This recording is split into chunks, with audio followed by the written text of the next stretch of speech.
Please be seated.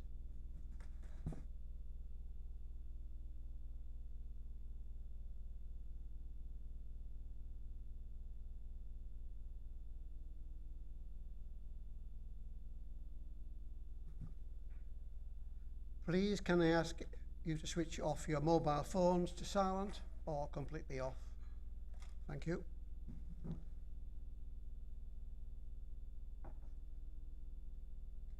Item 1, apologies for absence.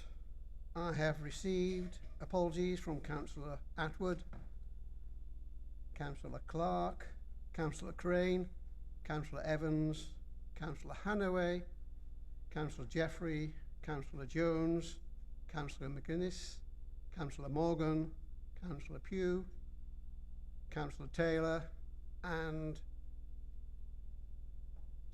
Councillor...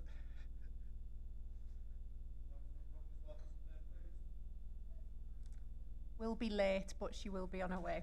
Thank you.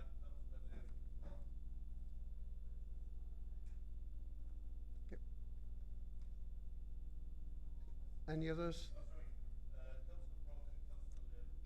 Thank you.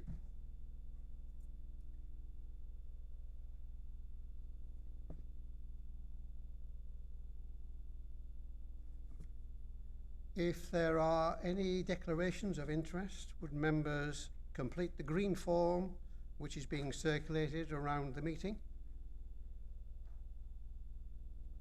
And move on to item 3, and we get to confirm the accuracy of the minutes for the meeting held on the 13th of May.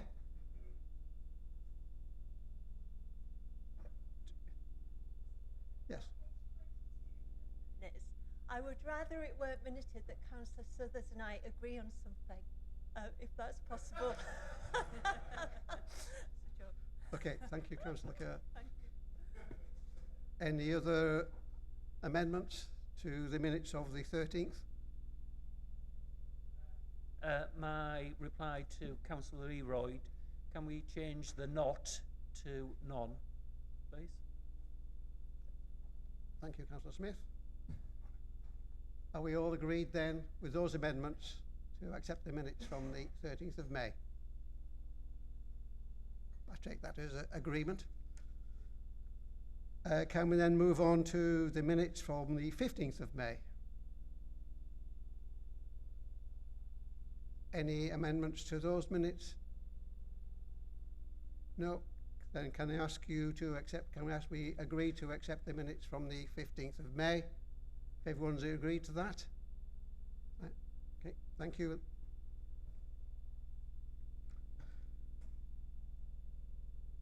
Oh, yes. I have forgotten something.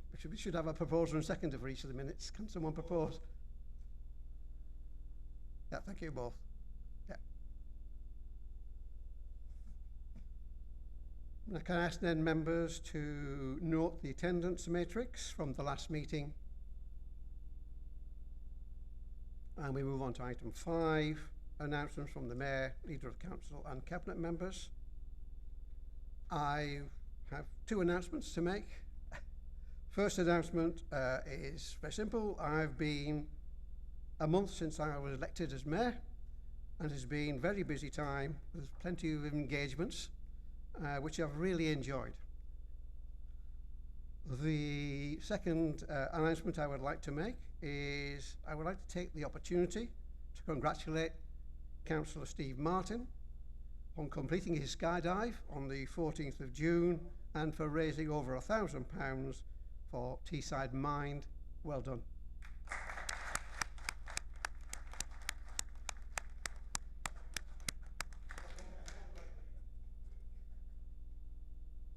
Do we have any announcements from the leader? Well, I was going to congratulate Councillor Martin. You stole my thunder. First of all, at the time of writing, when I wrote this, was a couple of days ago. Since then, the worrying news from SABIC yesterday. I've reached out, officers have reached out, and when we know the numbers beyond the redundancies, we'll work as closely as we can. I've spoke to the 2 MPs as well regarding potential funding of a task force, something we did with SSI, but again, until we know the redundancy numbers, hopefully they're at a minimum. I am told that they will continue to operate and get the plastic from somewhere else to use in the process for the poly stuff. A very technical term there, poly stuff. But needless to say, we are on it and we'll help the staff in any way we can. Okay. I would like to highlight the huge amount of work which has gone into improving our adult learning service. Our last Ofsted inspection came back with an inadequate. Since then, everyone involved with the services worked together to address the issues raised by the inspections. I'm delighted that following another Ofsted inspection, the service is now rated as good across all areas. To jump from inadequate to good is really a monumental effort, and I thank officers for all their hard work, and I know Councillor Pallister as well has been sort of not micromanaging it, but overseeing it and making sure we got to where we should be. But I also like to pay tribute to everyone behind the scenes at the Kite Festival. I hope you all went. It was unbelievably well successful. I know the weather helped, but from the food market on the Friday, where our deputy leader was playing on a bouncing castle,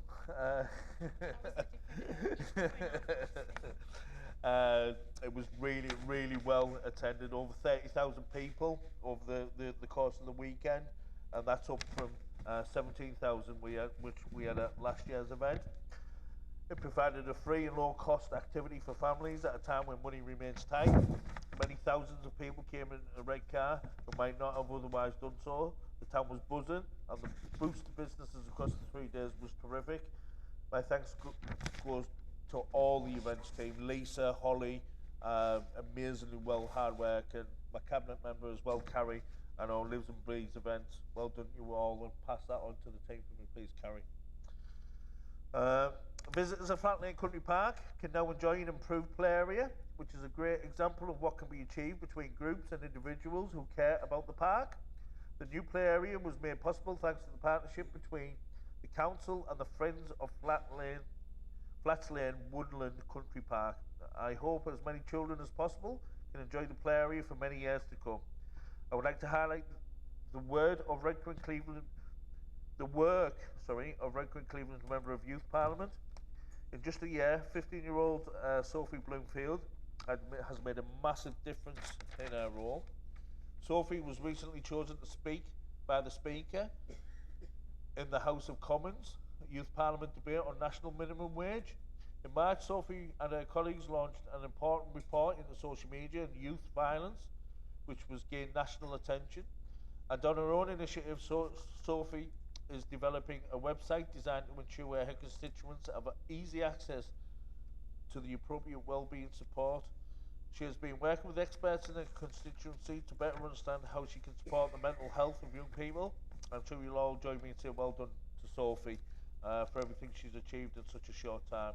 This weekend, everyone has the opportunity to show their support our armed forces. The 20th Armed Forces Day will be celebrated in Redcar High Street through military ceremonies and displays, along with entertainment from musicians, singers and dancers. It should be a great event for all the family and our opportunity to thank all the servicemen and women, past and present, for their service to our country. Thank you, Mr. Mayor. Thank you.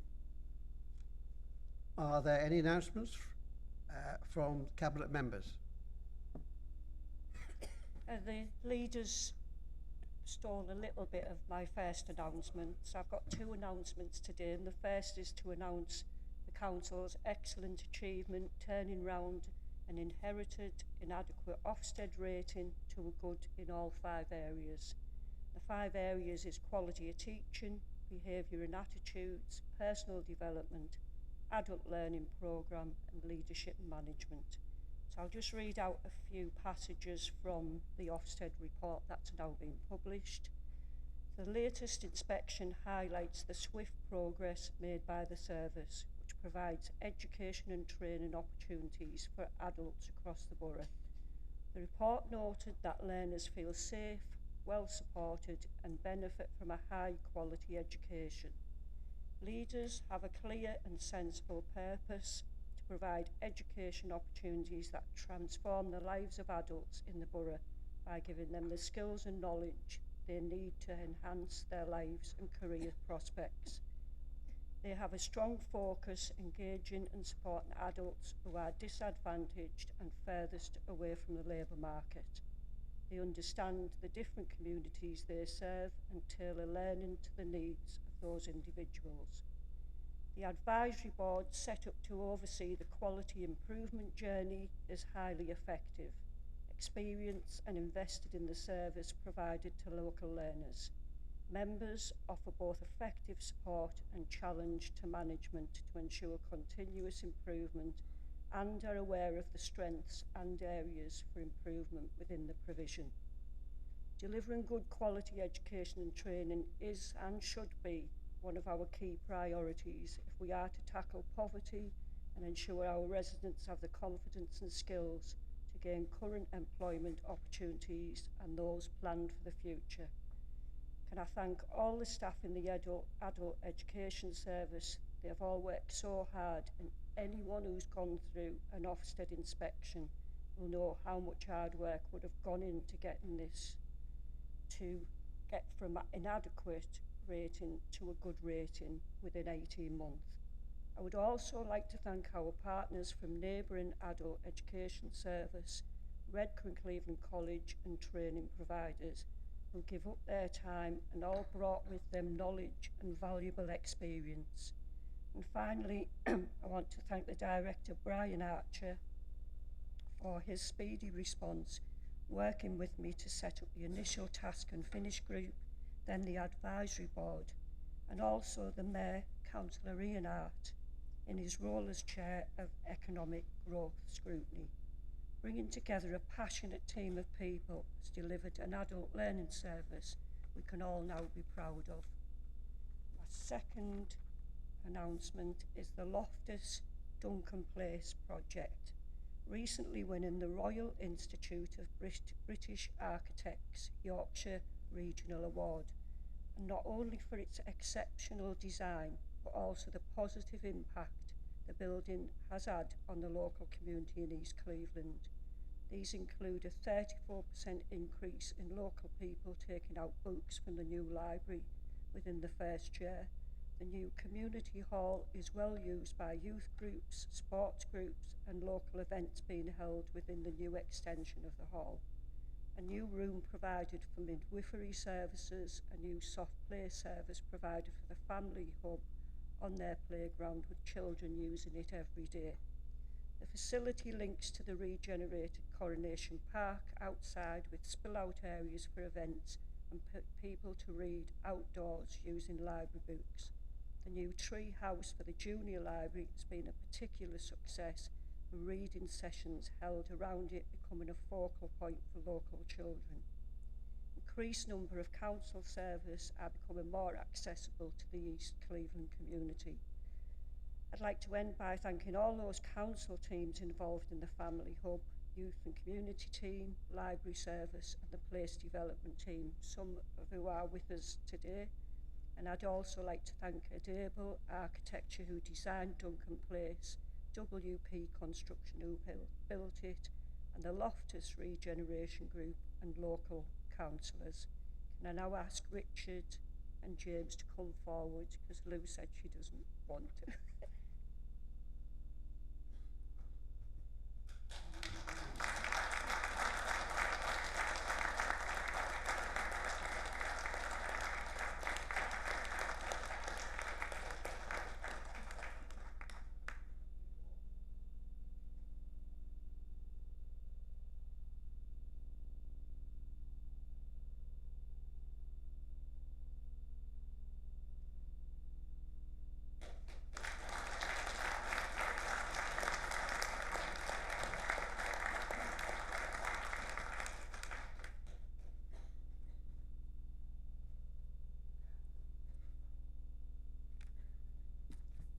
Are there any other announcements from Cabinet Ministers? Members? No. Thank you. Are there any announcements from the Managing Director? Thank you, Chair.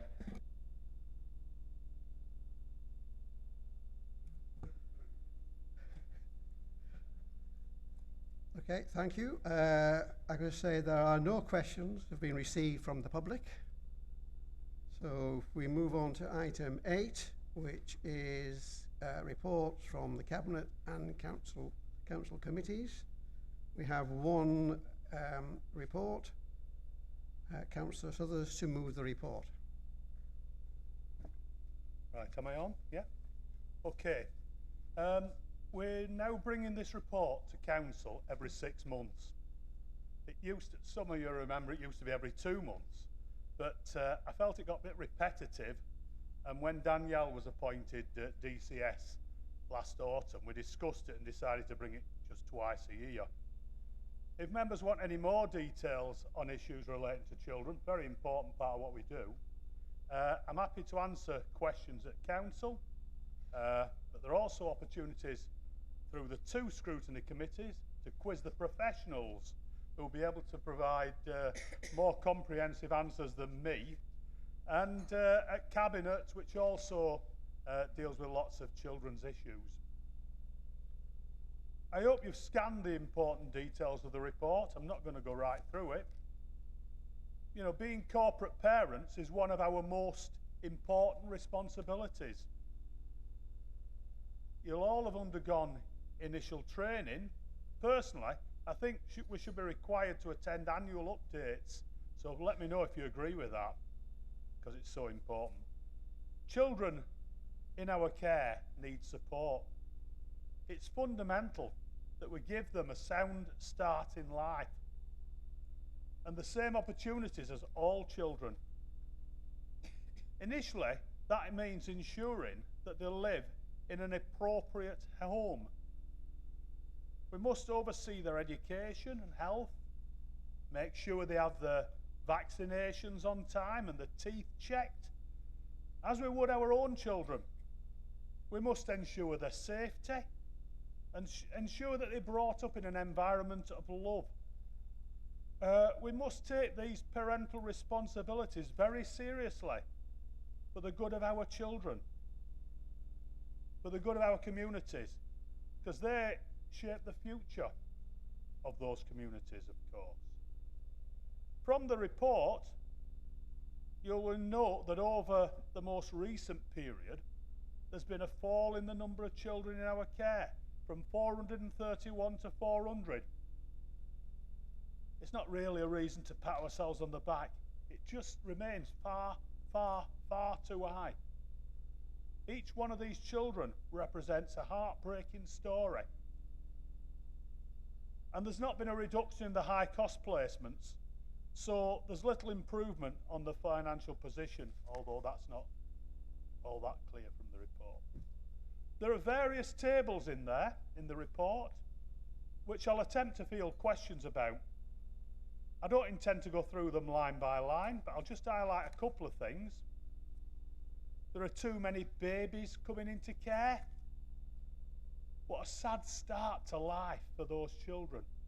Socially, it's a disaster, isn't it? And it also places a significant financial burden on our budgets, potentially for 18 years. There are a lot of 16 and 17-year-olds, you'll note. Sometimes teenagers become disruptive in the mid-teens and have to leave home. We have to look after them.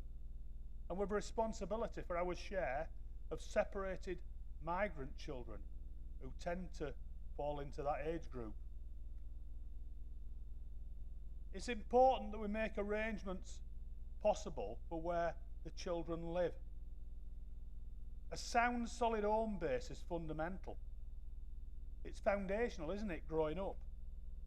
If parents aren't able to look after the children, the first alternative choice is kinship care, placing them with their wider family if possible, and we're focusing very much on that, you'll note. Then it's local foster care families. We continue to have difficulty recruiting local foster carers. After these have been exhausted, we turn to independent foster care agencies. That can be expensive, and children can often be placed away from their home. If they can't live at home, being close to home is the best choice. And finally, special children's homes. Some of these can be geographically distant. Again, it's far from ideal. There's a shortage of stable foster care. We're working cooperatively in the North East to try and alleviate that situation. We're buying children's homes in Redcar and Cleveland so children can live closer to home. We've repurposed Church View, which used to be called No Wrong Door, by Kurt Leatham.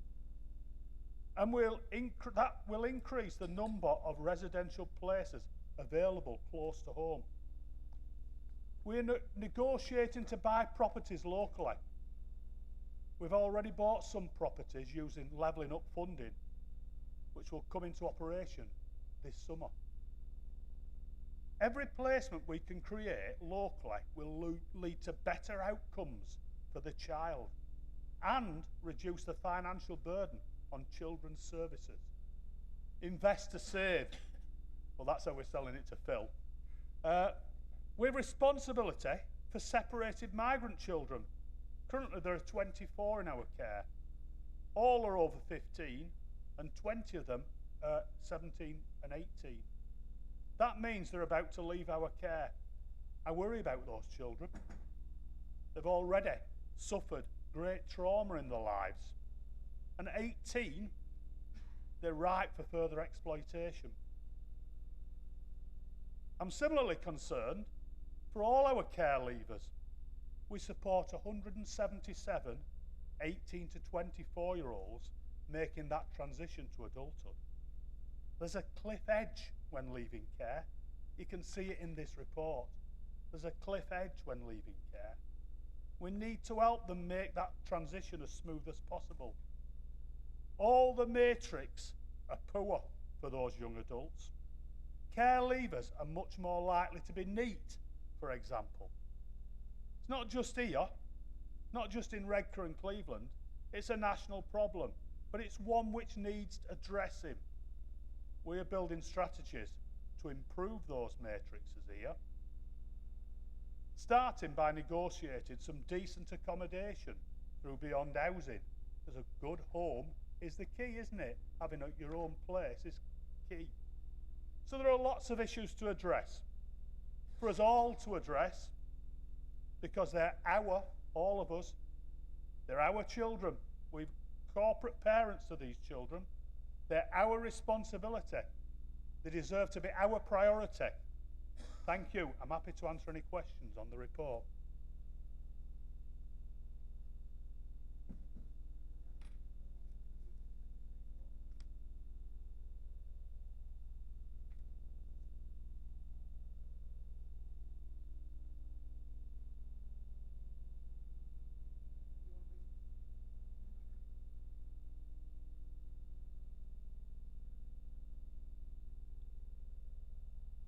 Thank you, Mr. Mayor. Thank you, Bill. I think we're all aware of the tremendous work that's going on in children and families, and especially those of us who sit on the Scrutiny Committee and the Corporate Parenting Board. I only have a couple of points, please. The first one, foster carers, that you mentioned. On page 39, both of my points relate to page 39. Foster with North East, you mentioned. I'm not sure how this is funded. What you put in your report, it's very processy, and I'm wondering if we have any outputs or outcomes in relation to our work with that organisation. Okay, so that's my first point. Secondly, the statistic that we have 50% of our children outside the borough, it's obviously concerning, and we acknowledge the work that we are doing around renovating and purchasing properties to bring those placements in-house. Perhaps we could have information on the investment that we are making and the related savings to that investment over the medium and longer term. And I was thinking it might be an opportunity to implement one of the findings of the Budget Task and Finish group, where we found that there was opportunity to link performance indicators, our activity, to the medium-term financial plan. So in this instance, it would be the investment in the children's home and how that links to the savings that have been projected in the medium-term financial plan. And I think that sort of information generally would be welcome by us all, hopefully. All right, thank you. Councillor Evans?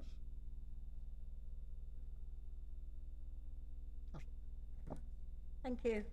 I just wanted to say thank you for your report and to thank all the foster carers, those who have left the service after giving us many years in many cases, and the people who are coming along that we are still managing to recruit. I think also the kinship is a very important aspect, and children may not be very long in that kinship situation, but it can bridge the gap till parents are able to manage this situation themselves. My final comment and question is, we have some responsibility for leavers up to 24, but we all know of situations where foster carers are still very much in touch with those young people beyond 24. As we all know from our own family, some of them never seem to not need you, and I'm sure this is every bit as much important to our care leavers.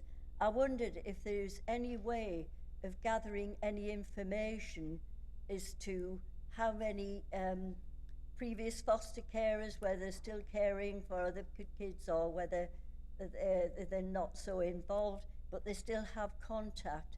I just wonder if there is any way of getting some information around that figure. Thank you very much. Thank you. Councillor Nightingale? Thank you very much, Mr. Mayor. By no means an expert on this subject, but I do broadly support Councillor Souther's strategy. My concerns are in the operation of the placing of children in care in the community. It seems from a case in our ward, I'm not going to go into any details whatsoever, that because the child is housed by a private company, the council has no influence on what is actually going on. Does he share my concern about this? Thank you. Councillor Thompson? Thank you, Mr. Mayor. Thank you, Cabinet Member, for your report. You touched on the continuing concern of placements, and to be reminded in your report that 50% children in care are in placements outside of the borough, and although there are intentions to reduce that figure, we are some way off, are we not, in achieving anything like a sensible and reasonable balance. When we looked at the cost of children in care placements last year, particularly under the Budget Task and Finish group, the costs associated were astronomical. Not something this local authority, with its budget constraints, can afford. And whilst it could be an investment to save, that clearly should not be the prime objective of bringing children back home to the borough. You mention in the short term some single or two-person accommodation provision, but nothing beyond that. We really need to have a medium-term, if not a short-term plan to address this level of what I might call absence, because the proximity to locality, the proximity to friends, the proximity to educational institutions, and particularly the proximity to family must be of the essence. So I would welcome some understanding of what plans are actually in process to bring about this radical alteration, which it will be, so we can feel comfortable that we are doing all that we reasonably can to respond to this challenge. Thank you. Councillor Leroyd. Yeah, thank you for the report, Councillor. So there's landlords now constitute 50% of the purchases of the housing stock in Redcar and Cleveland, with yields of 10%.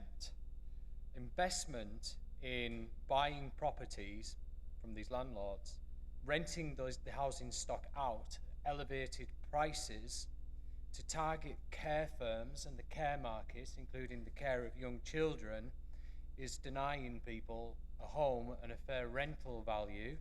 And so I was wondering what methods are being used to counteract what is clearly a method to extract money from the public purse. Thank you.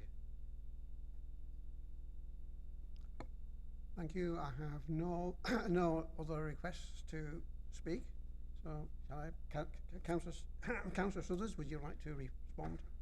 Well, thank goodness there's no more. Hard to remember all those. Probably be better if we took them in batches of 2 or 3 in future, if that's okay, your mayorship. Right, I'll start off, Caroline, with yours. Foster care North East. I don't have the figures to hand. I'm sure that Danielle's making a note of that, and there might be some, but it's early days yet, so I don't think we've got much detail on that.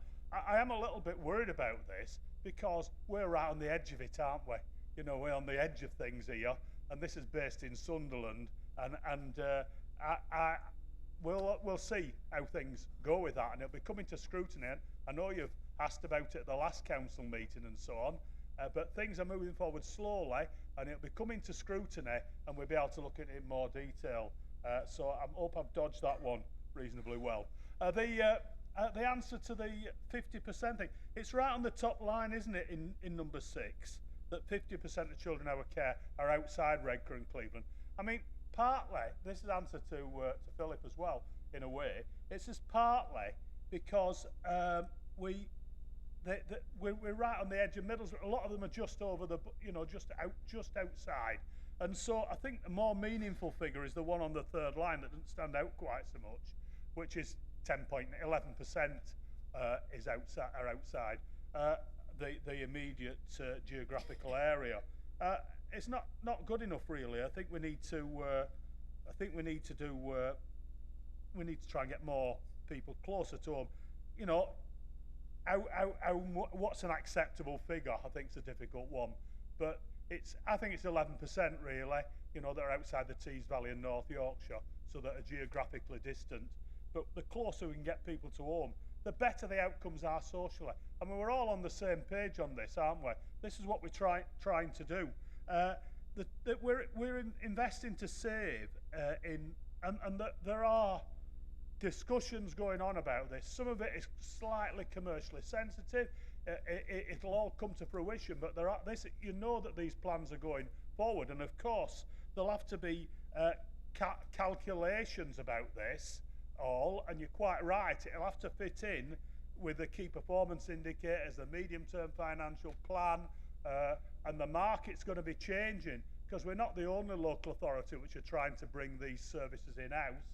And this again is answering the same sort of questions that Philip brought. You know, the costs of care are astronomical because the private sector have got us by the how can I put it in a place like this? I wouldn't dare say that. It might be minuted. But they've got us, haven't they, over a barrel? And it's an example of market failure. The market's failed, hasn't it? You know, markets fail. All markets fail. Even Julian Goff would agree with that. All markets fail, and this is one that's really failed dramatically. And we're kind of stepping into that market in a way, aren't we? So we need to be on our toes with regard to that, because those high costs, if we start bringing people back in-house, this is a market that will work. They're going to be competing with one another for hopefully fewer and fewer children in care, and they're going to have to compete their prices down. So, you know, that invest to save might not be saving as much, and so we're going to have to be on top of those calculations all the time. You know, and we need to be so really, to answer Phillips, because this is part of it. You know, we have got plans for children. I hope I've answered some of your questions when answering Caroline there. And of course, it's not the prime objective.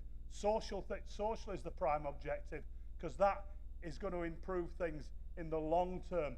Because if we can, you know, we want the children in our care to become responsible members of our society, of our community, and bringing them closer to home and supporting them and getting better outcomes from is going to lead to that. So we have plans, and those are going forward. Now, who was next? Mary. Kinship, foster care. We're trying to push more. You know, we have managed to maintain the number of foster carers just about by the skin of our teeth. It's getting harder and harder. You know, we've got all sorts of initiatives like Mockingbird and stuff like that to keep foster carers on board. But we're trying more and more to push onto kinship care, because then you've got the family, it keeps that family link, and that's going to be better outcomes, isn't it, for children? So that's part of our strategy as well. And we're trying to keep in touch. I think we're still in touch with 100% of the kids that the children up to about 25. So that's important. I'm not sure about the feedback from foster carers about that continuing link, because that's important, isn't it? It's no good us looking after them really well till they're 18 and then saying, go on, off you go. This is what I worry about with some of the separated migrant children. Off you go and go and bed sit in the centre of Middlesbrough. You're then a sitting duck, aren't you, for being dragged into some sort of criminality or possibly other exploitation. Glenn, we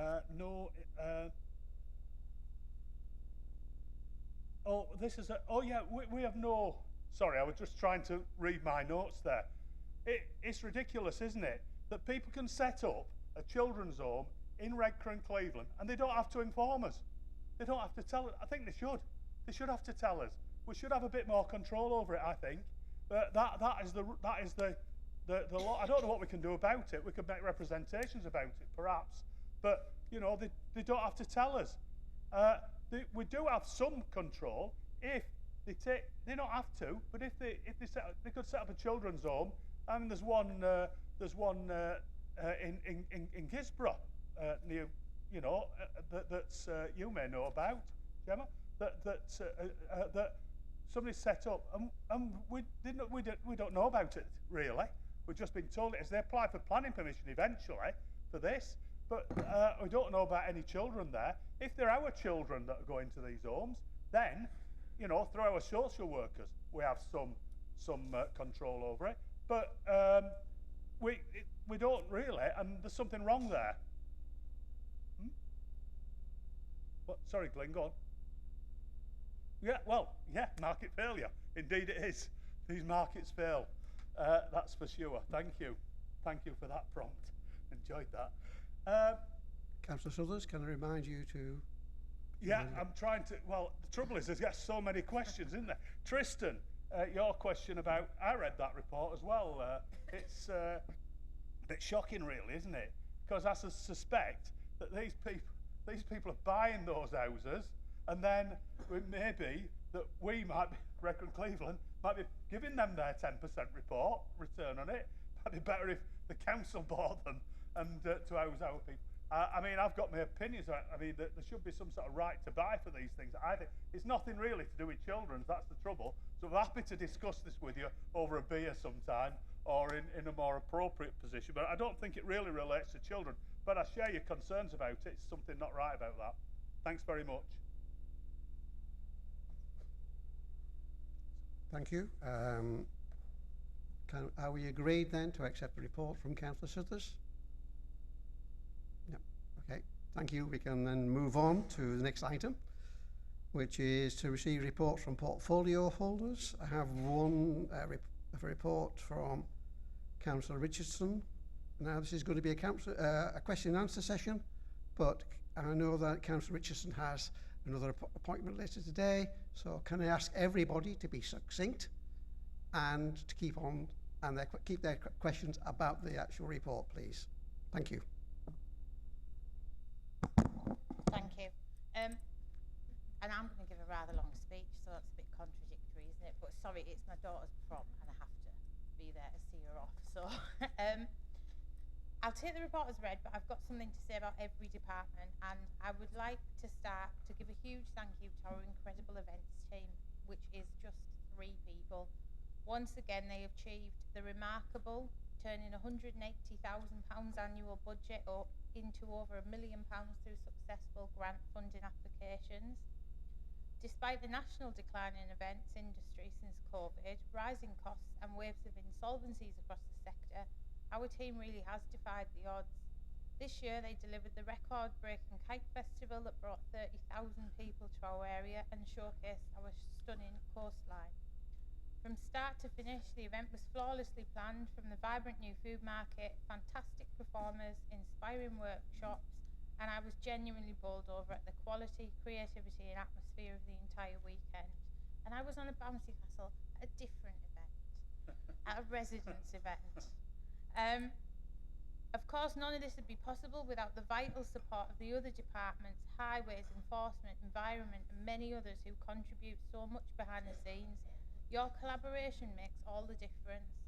The teamwork displayed across these departments shows what can be achieved when we truly work together, and it's easy to criticise siloed working, but our events team is a shining example of cross-departmental excellence.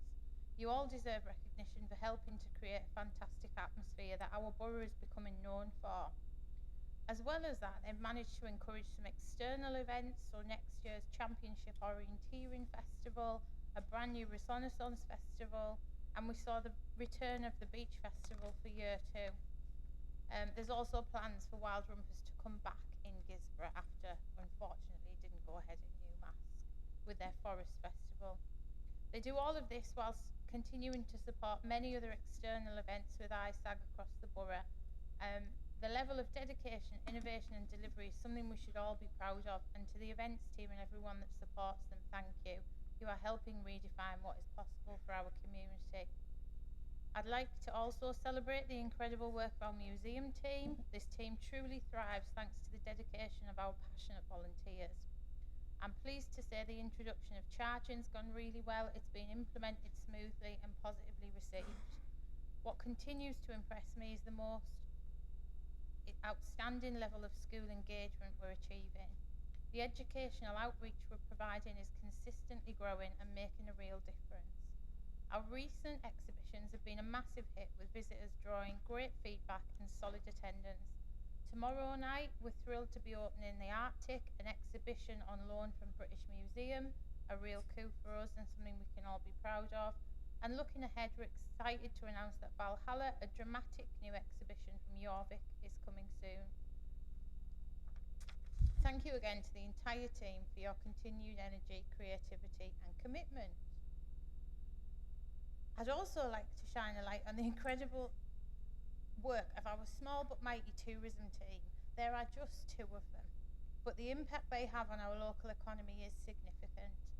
One of their standout achievements was again delivering Taste of Redcar, a brilliant event that showcases the best local food and drink on the scene. This is a homegrown event developed in-house, and the feedback from businesses has been overwhelmingly positive, showing a direct return of economic impact of around £100,000. Steph and Jenny have also been at the forefront of managing the extensive repairs to the cliff lift and reopening. Thanks to their efforts, it's now back up and running, and just in 11 weeks we've seen 50,000 passenger trips, which have generated £100,000 in revenue. Over the Easter period alone, 30,000 trips were taken. It's a vital heritage asset for the area, and this Saturday celebrates its 141st birthday.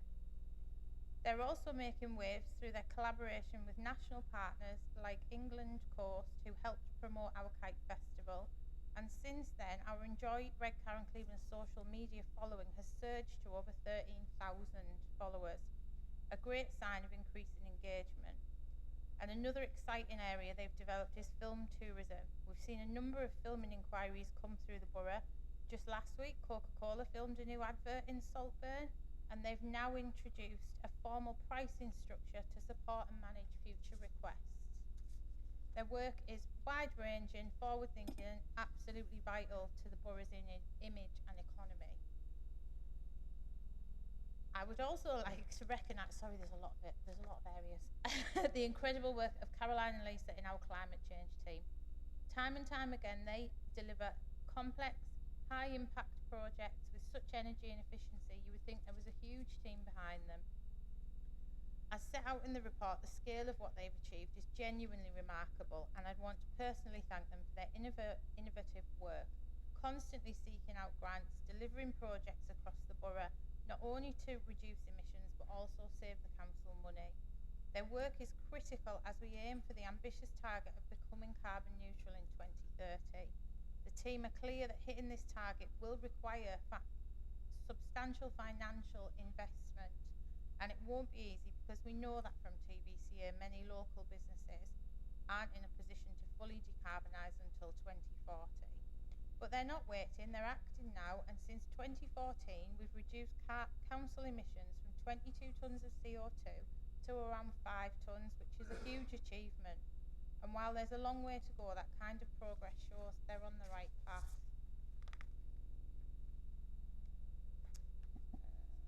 One of their favourite projects this year is a brilliant example of practical innovation, fitting solar panels to our refuge lorries. Whilst hydrogen is too expensive and electric vehicles don't yet offer the power we need, this solar is smart and realistic and a step in the right direction. They've also worked closely with TVCA to arrange energy audits and provide grant funding to local businesses. In the first round of this programme, 2020 to 22, we saw good results, but this time, thanks to the effort of our business engagement team, of the 500 referrals across the Tees Valley, 300 were from Redcar and Cleveland alone, which shows great momentum. It's also inspiring to see how their leadership is creating a ripple effect across other departments. Highways, for example, making great strides in reducing carbon through innovations in road surfacing. The Place Development and Investment team is embedding sustainability into new builds through their Sustainable Design Guide. And it's not just noticed locally, that same Sustainable Design Guide has been picked up by the School of Architecture at Leeds University and is now being used in their teaching. That's a huge credit to the forward-thinking work coming out of this council. And move on to libraries. A massive thank you to Chris and all the dedicated staff that work in our much-loved libraries. It's been a major year of adjustment following the service review, and the team have shown real resilience through it all. I'd also want to recognise the incredible support from all of the Friends of Libraries groups and community stepping stones. Thanks to their effort, we've seen a massive improvement to the Laburnum Road Library, creating a better space for local residents. Libraries remain vital spaces, especially for our most vulnerable residents. They're not just a place to borrow books, they're places for company, support and community. But that does bring challenges to our staff, especially when they're regularly supporting people with complex and vulnerable needs. And let's not forget the digital side. BorrowBox, our free audiobook and ebook platform, has seen major spikes in use, particularly over summer. It holds 93% of the digital library market in the UK and is often described as Netflix for books. It's completely free and even includes the Gazette, ad-free, with unlimited access to back editions. Our engagement officer is currently signing up all Year 7 students at schools with a membership card and login to be able to use it, so we hope to see even higher usage going forward. And before I finish, I just want to thank our incredible volunteers who support countryside parks and work alongside our rangers. Their time, energy and dedication plays a huge role in keeping these green spaces welcoming and thriving for everyone to enjoy. Whether it's conservation work, maintaining trails, supporting events or simply being an extra pair of hands, their contribution is deeply valued and much appreciated. They help us protect and celebrate some of the borough's most beautiful natural spaces, and we couldn't do it without them. Thank you. Thank you, Councillor Richardson. Questions? Floor's open for questions. First one on my list, Councillor Davies. Hey, thank you, Mr. Mayor. I wasn't expecting to be first. Don't normally win these competitions of pressing the button. Just a couple of quick ones. I'll try and be really quick. I generally am. But pleased to see that the council has U-turned on its 2030 net zero target. Recognise that we are not capable of such decarbonation at scale without government support and financial grant funding. Given that we've now got a more realistic target of 2040, hopefully we'll get some finance to deliver some of these things quickly. But I think even nationally, the government have U-turned on some of their election pledges on net zero. But with this extended target of 2040, will it give us an opportunity to seek decarbonisation on the proposed incinerator, which will probably be our borough's biggest contributor? And then just on the events section, just went through the list very quickly and noticed that only the 2 events in the Far East Cleveland area, one of them couldn't even be spelt properly.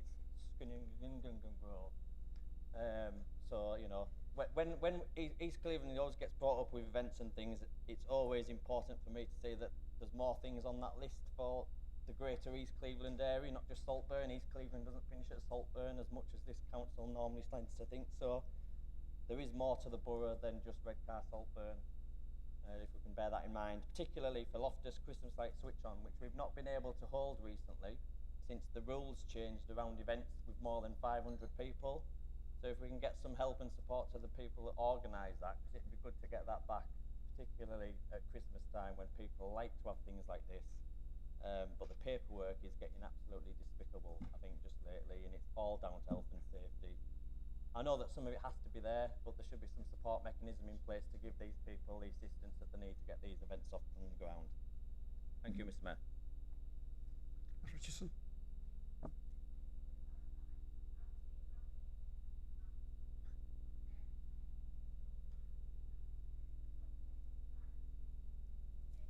Can get, they implement, and they're going as fast as they can, but I don't think they wanted to get to 2029 and just go, oh, we couldn't hit it. I think they're being honest that they're doing everything they can and they're trying to be clear with people.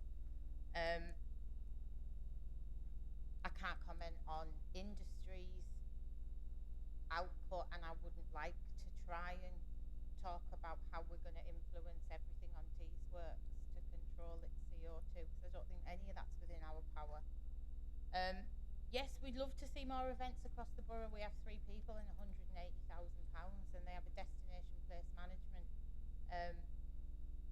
strategy to work to, and a lot of their grant funding is tied to meeting that. So, you know, they do what they can, but if you have suggestions for something you'd like to see in the borough, please drop us an email, get in touch, come and have a meeting, we'll talk about it. I don't think they control the rules. I think you mean ISAG rules in terms of the Christmas lights.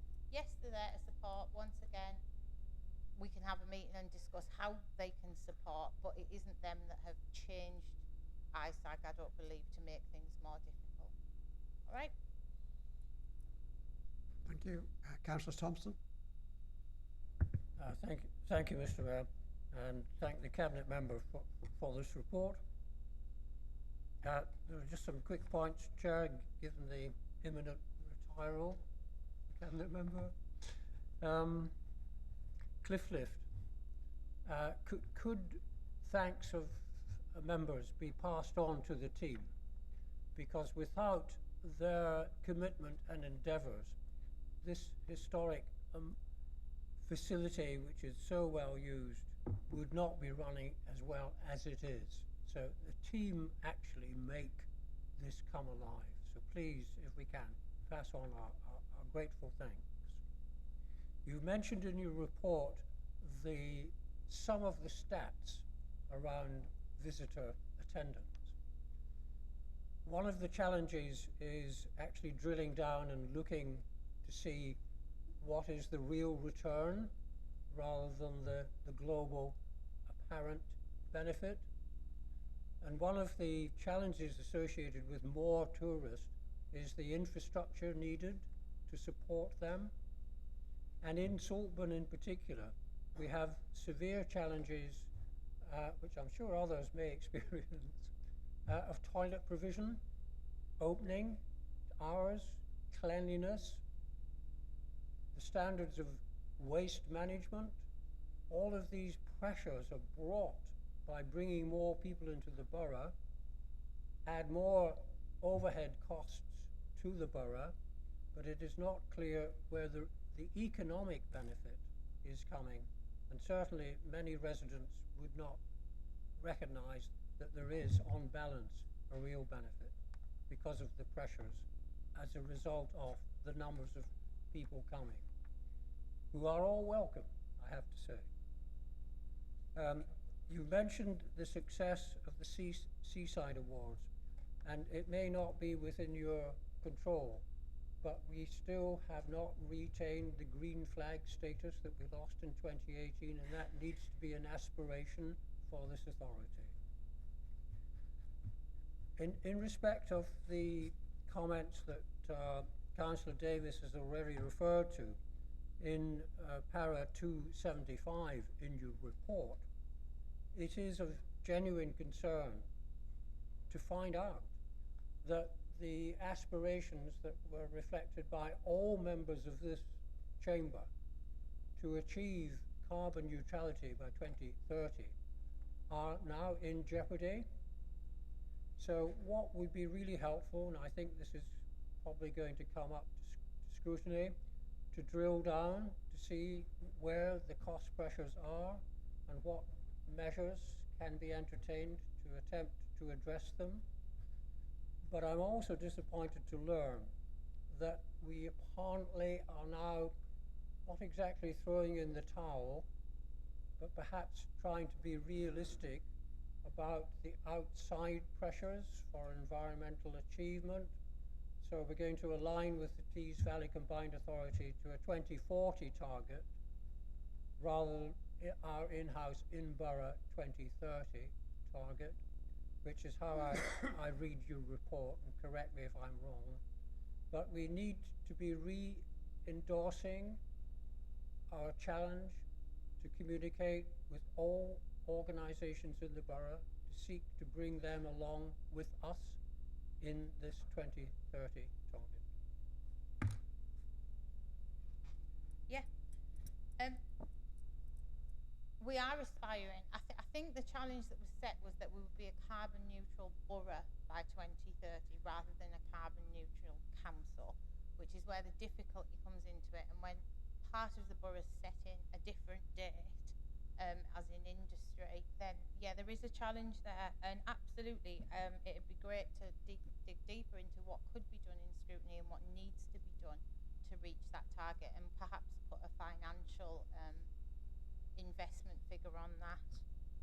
Yes, I recognise that the green flag status is an aspiration, and I think residents do recognise the benefits of tourism. Certainly Saltburn. I think to say it doesn't is a little bit naughty, because even I go there as a tourist on weekends and spend quite a lot of money along those nice little shops and cafes that are benefiting from it. But yes, I do recognise that needs more effort around the toilets opening and cleanliness and maintenance in lots of areas. Actually, the wrong signs are on the ones on the street I noticed yesterday, so I'll be bringing that up. But if you do have any more points, we'll pick that up, because we're going to go have a look at them. All right, thank you. Thank you.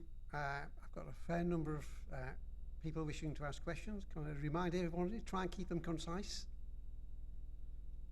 Councillor Kerr. Thank you, Mr. Mayor. Thank you, Carrie. And we certainly recognise all of the great work that is being done by such a small number of people. My comments are meant to be constructive. Gisborough gets a mention in relation to the Christmas festival. The town council puts on the Christmas festival. What isn't mentioned in the report is any reference to gateway to the North York Moors. Now this is something that you hear bandied about, at least in Gisborough. So maybe next time we could have a bit more information on what the plans are around that theme, if in fact we have any. I recognise all the investment that is going into the walkway centre with the levelling up funding. There is quite a gap between that and the town centre. So we have a challenge in getting some of those, or any of those visitors into the town centre to support local business. Okay? And then just finally, the investment in the solar panels and the savings that we make, my comments are the same that I made to Bill, in that if we could link that more to the medium-term financial plan and the targets within that plan, I think it would just help to join up some of our thinking a bit. Thank you.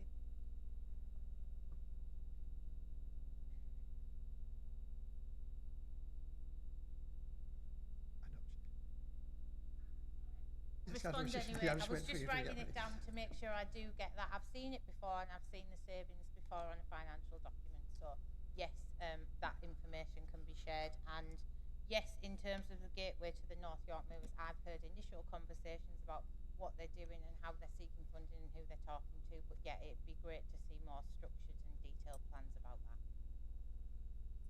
Thank you. Councillor Leroyd. Thank you, Mr. Mayor. Stepping into some sort of parallel universe, this talking about carbon neutrality. This is a council that's sponsoring a 450,000 tonne incinerator. It's just crazy. You've got another one, a 450,000 tonne active incinerator on site, and there is an appeal going through now for a 25,000 tonne hazardous waste incinerator. You will never achieve carbon neutrality with that volume of carbon going in to the air. But I want to talk about an SPD. So there's an SPD in the planning department. Talked about design of buildings, and it's quite right what you're doing in terms of putting solar panels on and so on. But in terms of new houses that are built in this area, there is only a requirement for 8% coverage. So will you be able to go back and negotiate that? And you've got to really drive it hard. I just want to make the point just in terms of carbon neutrality in 2030 and why that was important, that net zero. First of all, because of the carbon emissions. But the second point is there that if you are a new homeowner with an inflated price, an inflated mortgage, and you don't have to pay £2,000 a year in gas and electric, I mean, my bills are £5 a month, right? Because I have a heat pump and I have a battery and I have a solar panel. I've converted a 1960s house, but every new buyer could have that. And then imagine what that would do to the economy if everybody had that spare £2,000 in their pocket. Councillor Leroy, can you keep it to the point of the report? Yes, so this is it. This is my point in terms of it's okay saying, well, design awards and so on, but can we please have a focus on that SPD and really push that point? And the second point is there. Please stop greenwashing on the website. You are never going to be a carbon neutral council because you have too many damn incinerators. Councillor Richards. We don't have any incinerators. You do, you have Rotary, you Councillor Leroy. Sponsor it, yeah, okay. You've had your question. Myself You should remain silent. and Councillor Leroy had a lengthy meeting with Andrew Carter on just that. New houses, what could be put on them, what could be put into them, and what was the outcome of your work in there? Nothing. Yes, so let's not preach to everybody Councillor else. Leroy, it's not an argument. You ask a question, you get a response. Councillor Leroy, please. Enough. Enough. Councillor Joy. Right. Cheers. Cheers, guys. Right. Obviously, a lot of the points have been covered. So at the risk of being a bit like there was one time at Ben Camp, it's been said by he's not there. It's been said by Councillor Davies, actually a bit about Councillor Leroy as well. And Councillor Thompson. So I'm not going to rehash, but I think that the most imperative point is I feel like this is a great report. Small team, big dreams. Please keep the wording accurate, because I think that there's some data that you've hidden your light under a bushel. There's so much great stuff going on. I think we would have liked to see a little bit more detail, especially about things like figures like libraries, etc. Back to climate change, I think the most startling thing is that it does read, and it might be slightly alarming, that it's the 2040 target to aim for, not 2030. So can I just clarify that that will be coming back to scrutiny? We've asked for a briefing note and we've asked to get that included in the work programme, because that's the correct way to do it via scrutiny. Then we can all have our say and we don't have to have these heated exchanges that are a bit performative, but actually we can put some substance behind it at the appropriate meetings to really understand where we need the money. Can I just clarify that that is the case? And I must just say, in my even better if style, is just that imperative that it says there's a moral imperative to tackle emissions, but we do appear to be pressing ahead in the wrong direction for the scope 1, 2, 3 for emissions outside of the borough. I get that we can't control everything, but we do have a great deal of influence. So I would just ask that that is noted. Thank you. Councillor Richardson. Yes, noted. And yes, I think that it would be brilliant to do a deep dive to that in scrutiny and go through it all in detail. Thank you. Councillor Ovens. Thank you, Mr. Mayor. Thank you, Councillor Richards, for a very comprehensive report. Very quickly, just to declare an interest in the Sir William Turner proposals for an exhibition as a member of the Board of Trustees appointed from the Council along with Alec. It would be nice to know that trustees are kept on board with that, and I look forward to it, the good and the bad. The other important thing was perhaps a little bit at a tangent, but with all that's going on possibly over Christmas and events throughout the borough, because of the state of Redcar High Street at the moment, I was wondering if there is anything at all planned for Redcar, because already we've had things like the Pirate Festival cancelled. And also, the misunderstanding between why the work is necessary. If we could have some clarity on that it is not a Redcar and Cleveland Borough Council issue. It is money that came from the board, the Redcar Town Board, that is doing that work, because as a local resident, I'm sure you found it yourself if you're in town, people are constantly blaming the council for the disruption on the high street. Would it be possible to put some explanation and to consider if we can do something over the Christmas period, albeit in a very minor way? We're not going to get a tree where we normally do, obviously, but if we can consider that and not just have everything hived out to other parts of the borough. Thank you very much. Councillor Richardson. Yeah, I don't know when it's planned to be finished, because I'm not involved with the town board and that side of things on a regular basis, but certainly we can look into it. And I know between the tides, for example, we've moved up to Kirkleatham this year to have it up there because of the work going on. Yes, we can definitely put some comms out. I think that's what you meant, clarifying to people. If you want to email me about how you want that out, maybe not in newsletter or Facebook or something, we can work on that and get comms out so people understand that is town deal work. And yes, I would like to have something in Redcar, but that event space isn't going to be ready yet outside the anchor, is it? So their team will be looking at where and what they can hold.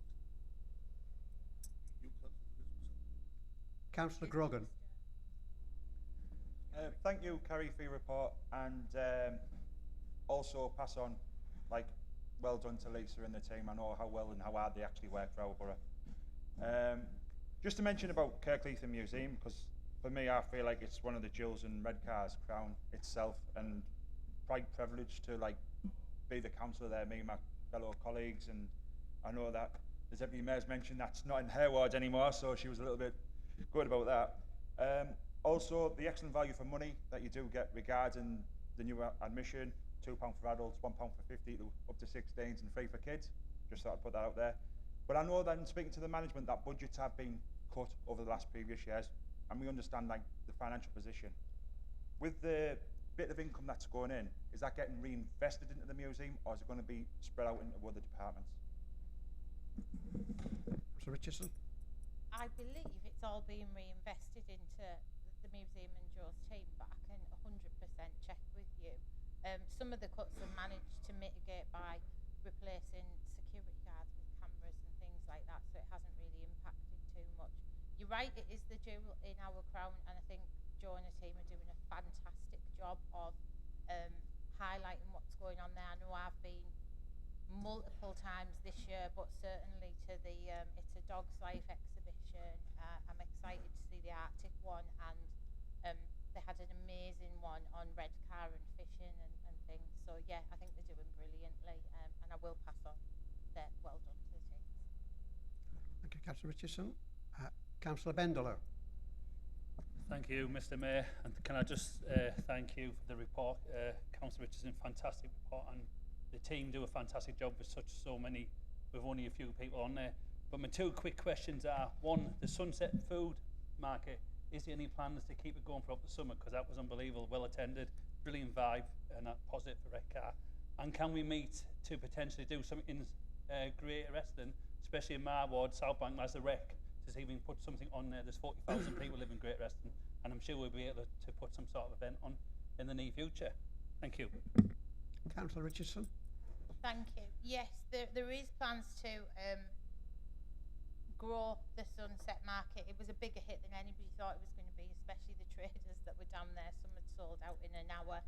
But we need the costings back to see what that would cost as a standalone event. With it being wrapped into a 3-day event, obviously costs were different to if we just put that on its own. So waiting for those to come back and already looking into it. And in terms of Greater Eston, yes, absolutely. You know, we'd love to have a team with events going on everywhere, but if we can link in, see what community groups are interested and look at available grants, absolutely. Thank you. Councillor Gray. Thank you, Mr. Mayor, and thanks, Councillor Richardson. A little bit sort of overlapping here on Wayne's. There's 12 towns, villages and hamlets past Saltburn and sort of past that Wayne to Gisborough. You said it yourself, actually. I'm not being pedantic about this, but you said a taste of Redcar, where really you should have said a taste of Redcar and Cleveland, which would have covered us on that. Councillor Kerr, we're the gateway to the North Yorkshire Mowers, but she's not listening at Loftus. We're the gateway to the North Yorkshire Mowers. Anyway, the gateway to the eastern part of this borough, where a massive money pot of Whitby and North Yorkshire states, Brunswick Bay and everything else, we get people coming from there, and after the money that's been spent on Loftus trying to pull tourism into the town, we are pulling tourism into the town. I run a cottage, holiday cottage. We've got people from all over the world, but one of the things that people keep saying to me is, what is that massive white carbuncle as we're coming into Loftus? And it was the Royal Hotel. They keep passing plans on it and plans on it and plans on it. It is effectively affecting tourism, not just for Loftus, but for this borough. Because if you're coming from Whitby and you see that Royal, and Carl's nodding because he was in planning yesterday, because I was having my ranting planning about it yesterday. As a council, and because it's affecting our tourism, we need to all get together and come up with a plan to what we are going to do with that Royal Hotel, because it is affecting tourism in Loftus after all the money we spent, and the whole borough in general. I'd love to know what we can do with it, how we can do something with it. We have a new enforcement officer. I'm hoping for a meeting up there, but it's stifling tourism in our borough from that end, which is a lot of money to get into this borough. I'm right on topic about the Royal, because I bought my first illegal pint in there all them years ago, which don't mean it that, but also this very day, 32 years ago, I was holding my wedding reception in there. So that's why I'm passionate about the Royal, because it holds a lot of memories to me. Thank you. I will absolutely support your endeavours to do something with it, but I don't think our tourism team have any capacity to renovate it. But yes, in terms of culture and heritage, yeah, willing to look into anything there.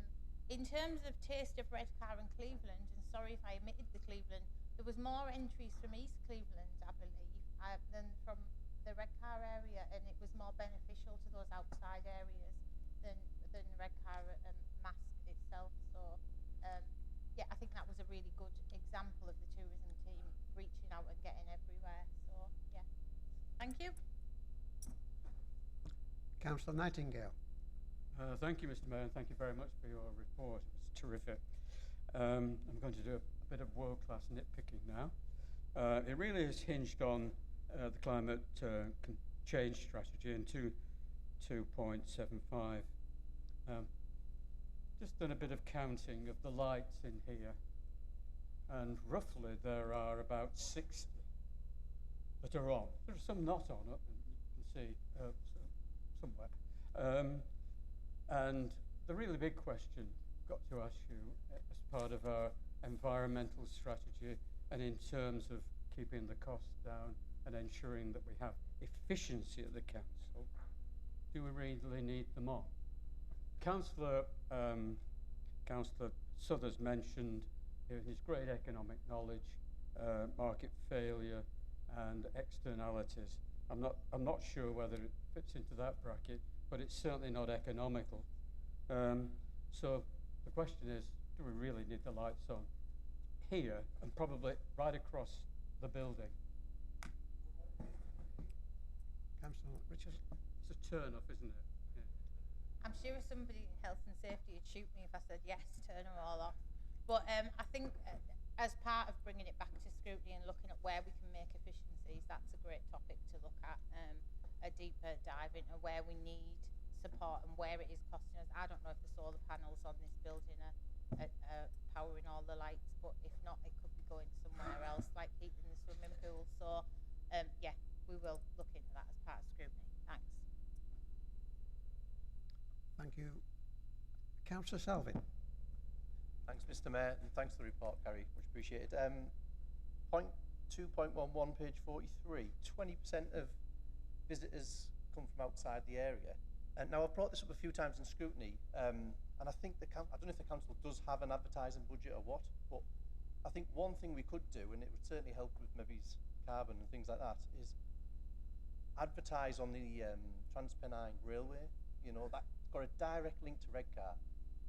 York, Leeds, Manchester, 3 massive towns and cities. I'm not sure how much advertising would cost on there, but you imagine the people that would see Kite Festival Redcar with the pictures. I don't know how much it would cost, but I just think as a council, we've got a really great, easy access to some advertising there for hundreds of thousands of people, and maybe we should be thinking about getting it on there. Yeah. I will certainly look into the cost of it. Any paid advertising they do comes out of that events budget, so there isn't a separate budget. But yes, it's well worth finding out how much it costs. Thank you. I have no more requests for questions. Thank you very much, Councillor Richardson, for your comprehensive report.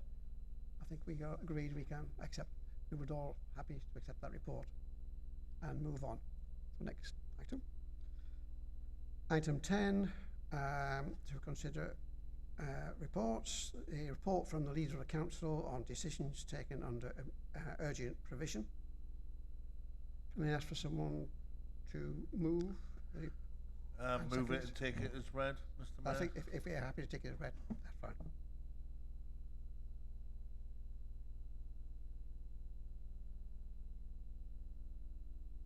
Oh, can I have a seconder, please? Thank you.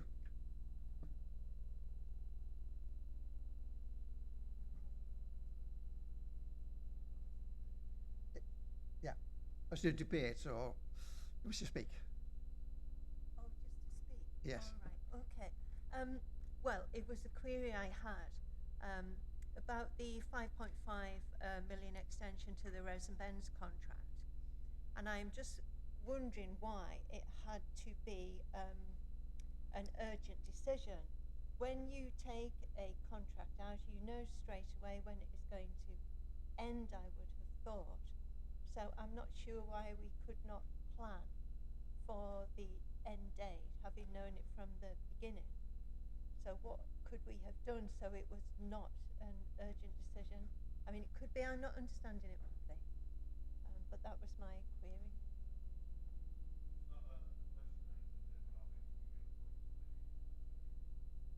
Thank you. Thank you.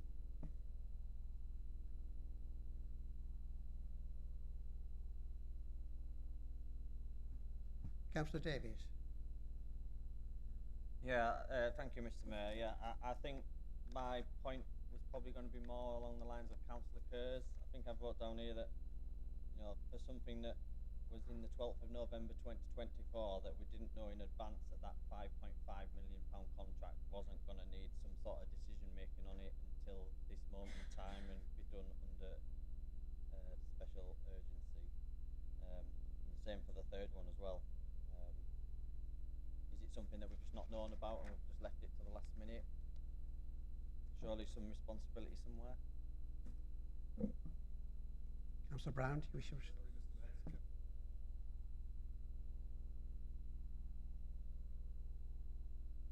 Councillor Massey. Thank you, Mr. Mayor. I thought I'd use this debate to try and answer the question. So in essence, this is or was a 10-year contract, so it ran from 2018 to 2025, with the option of an extra 3 years being added on in 2025.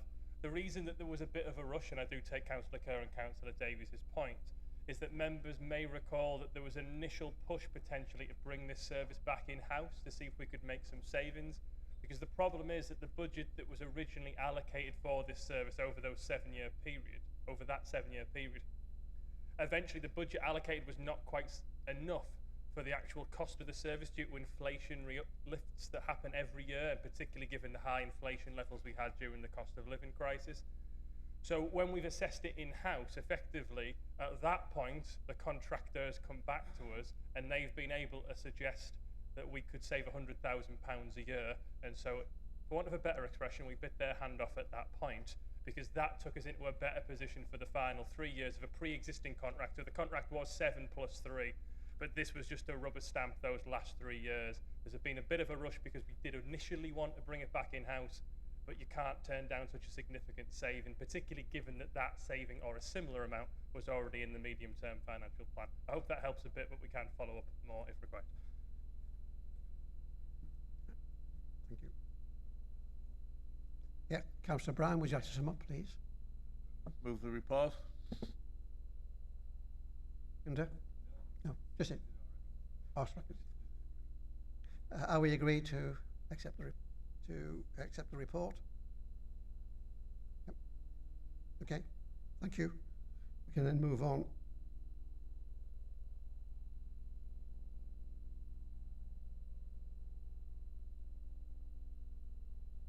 The following changes have been received and circulated. Can this be agreed? Councillor Gray to replace Councillor Fletcher as Regulatory Committee. That's an independent group appointment. Councillor Brooke to replace Councillor Neal on the Freedom of the Borough Advisory Panel, a Labour group appointment. Are we happy to accept those? Thank you, everybody. We then move on to item 13. Questions from members of the council. 15 questions have been received. Questioner gets 2 minutes. I remind everybody, questioner gets 2 minutes to ask a question, and to respond, members get 5 minutes to reply. In addition, the questioner gets 1 minute to ask for a supplementary question, and the responder gets 2 minutes to reply. I say that because we've spent a lot of time today so far. And I would like to, as we've got a lot of questions, I would like to keep things as close as possible to those rules going forward. Thank you, everybody. Also, one last thing. I understand that question 9 will be answered by Councillor Pallister, and questions 11 and 12 by Councillor Brooke. So we have question 1.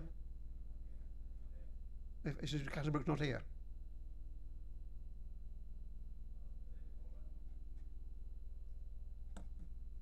We'll deal with it as we come along. That's fine. Shall we start with question 1? Question from Councillor Grogan to Councillor Quartermain. Thank you, Mr. Mayor.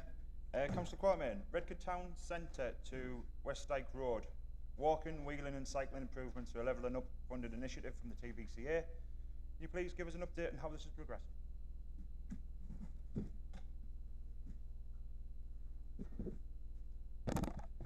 Thank you, Councillor.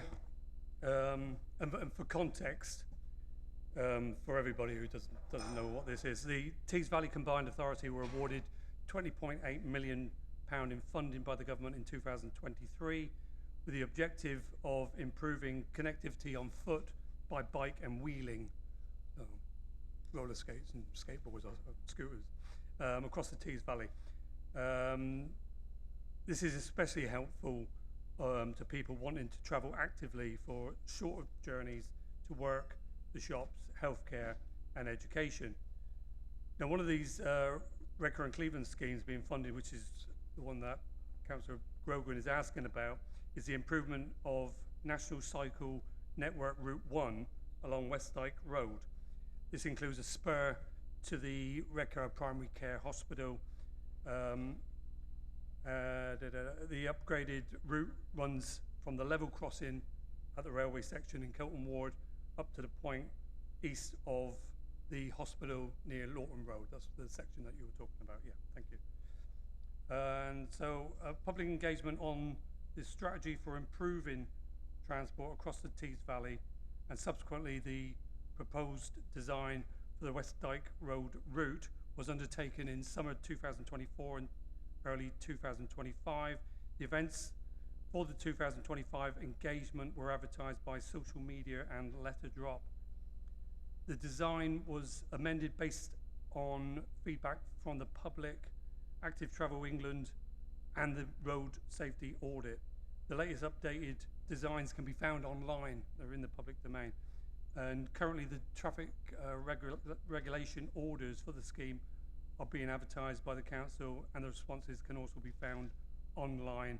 I've emailed those web links along with a PDF design to you and your fellow ward councillors so you can update. Subject to approval, the scheme is scheduled to start in autumn. Okay, thank you. Councillor Grogan, do you have a supplementary question? Yes, I do. Thank you, Councillor Quartermain. As far as I'm concerned, that is the first official line from the council since the 31st of January. Myself and Councillor Fairley have been on the back end of some criticism because we haven't been notified apart from that initial email on the 31st of February.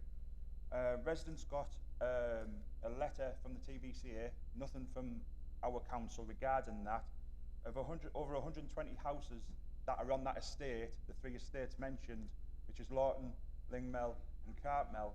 Only 12 houses received a letter from the TVCA, but nothing from us. We are obviously the foot soldiers on the ground, and I've actually had to go to the TVCA to speak to them directly to ask what's going on, as I've asked members' inquiries, which I know is going to be brought up later, for information.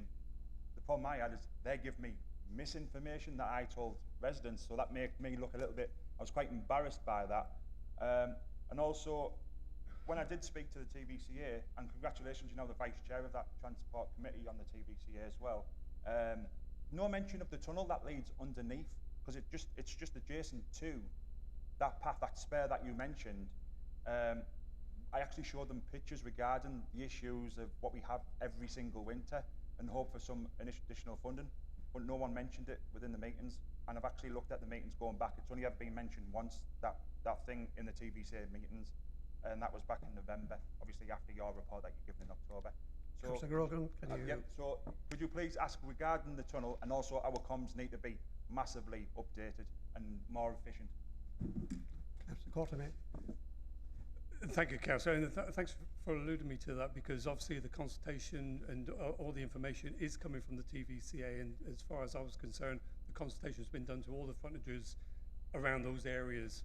So if you're telling me that only 12 letters went out from the TVCA, that's important information.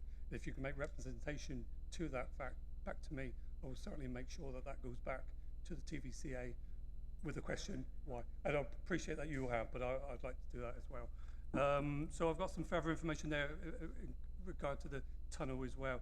So the works are to be carried out by contractors that work for the TVCA, not the Redcar and Cleveland, which is different from the rest of the Tees Valley, to be fair.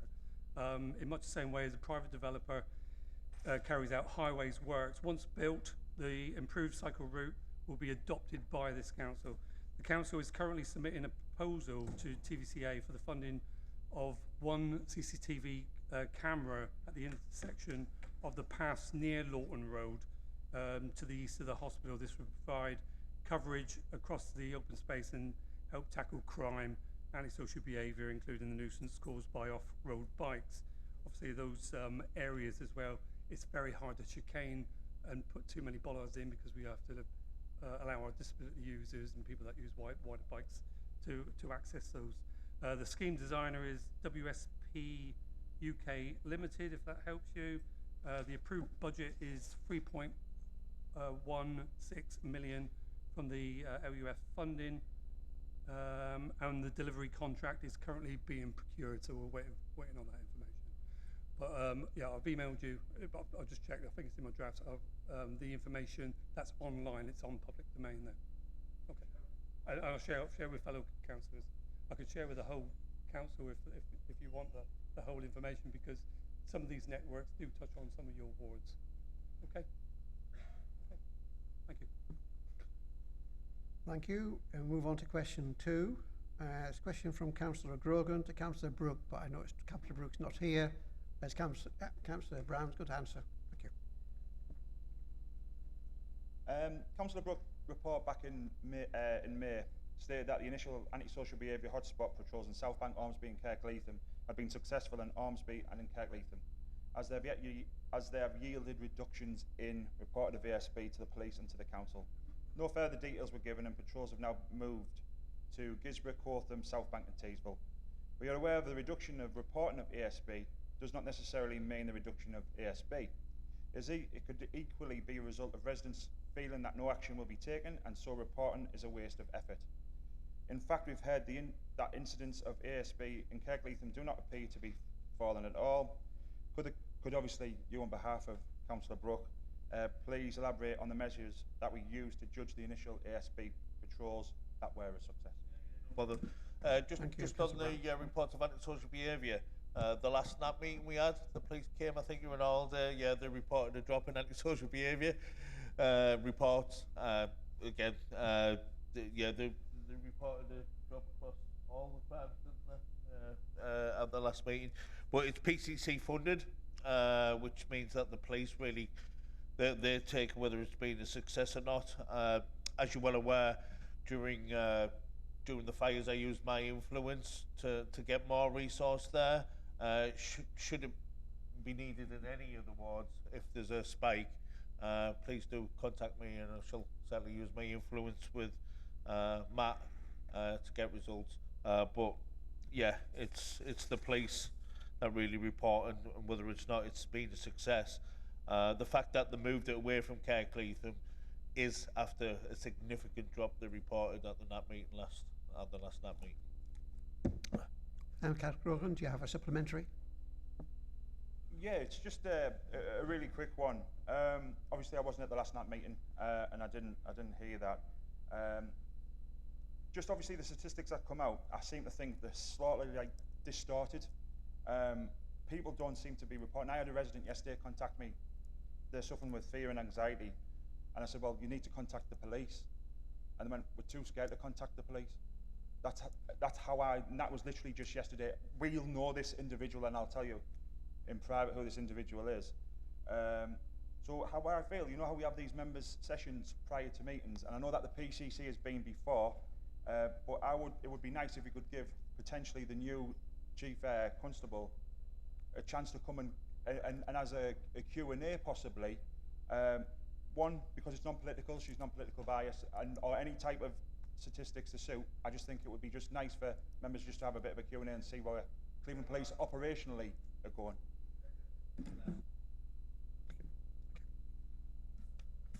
Councillor Brown. I've said, yeah, we can ask.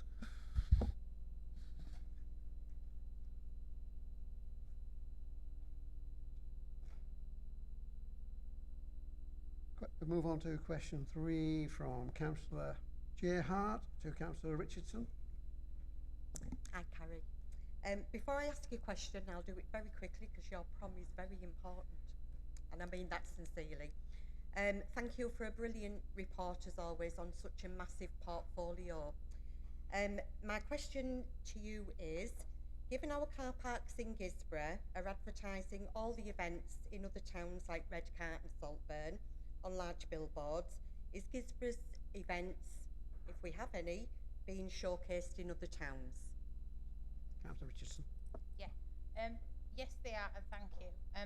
Events in Gisborough, such as Summer Sound, are being marketed. They've got banners down Majuba. I know they were up there at the Kite Festival.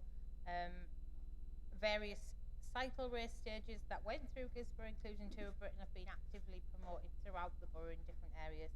This year was the first time car park notices were successfully used as one form of promotion for certain events across the borough. Councillor Hart, do you have a supplementary? Thank you, that's good to hear.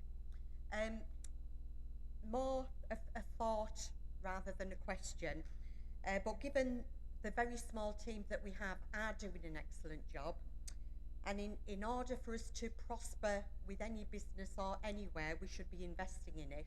Should we be investing in this small team so that the likes of the rest of East Cleveland and Gisborough, who always feel like we're the proverbial cash cows of this borough, can actually have some entertainment ourselves? And our high streets need to thrive as well. Thank you. Councillor Richardson. Yes, we're already looking to invest, and I'd like the leader to commit to how much right now in full council for Martin, as he would like to be praised in the idea, full council. not the cabinet members. It was the leader's direction. Given the economic impact and feedback from local businesses, yes, we do believe, and I massively believe, it's something as a tourist area that we've got to be doing all over the borough. Thank you. Can we move on to question 4? A question from Councillor Salvin to Councillor Ovens, Chair of Adults Wellbeing Health Scrutiny Improvement Committee. Thanks, Mr. Mayor. Following Councillor Pugh's motion on the 15th of May, Scrutiny Improvement Committees agreed to consider timings of meetings. I know Councillor Pugh's not here today, but he'd like to thank all those that took part, and he's really grateful that the motion's kind of been successful across most committees. I do, however, feel a bit disappointed and let down about adults. A number of committees have agreed to compromise to summertime evening meetings and daytime winter meetings, which is appreciated and will certainly help those of us who work.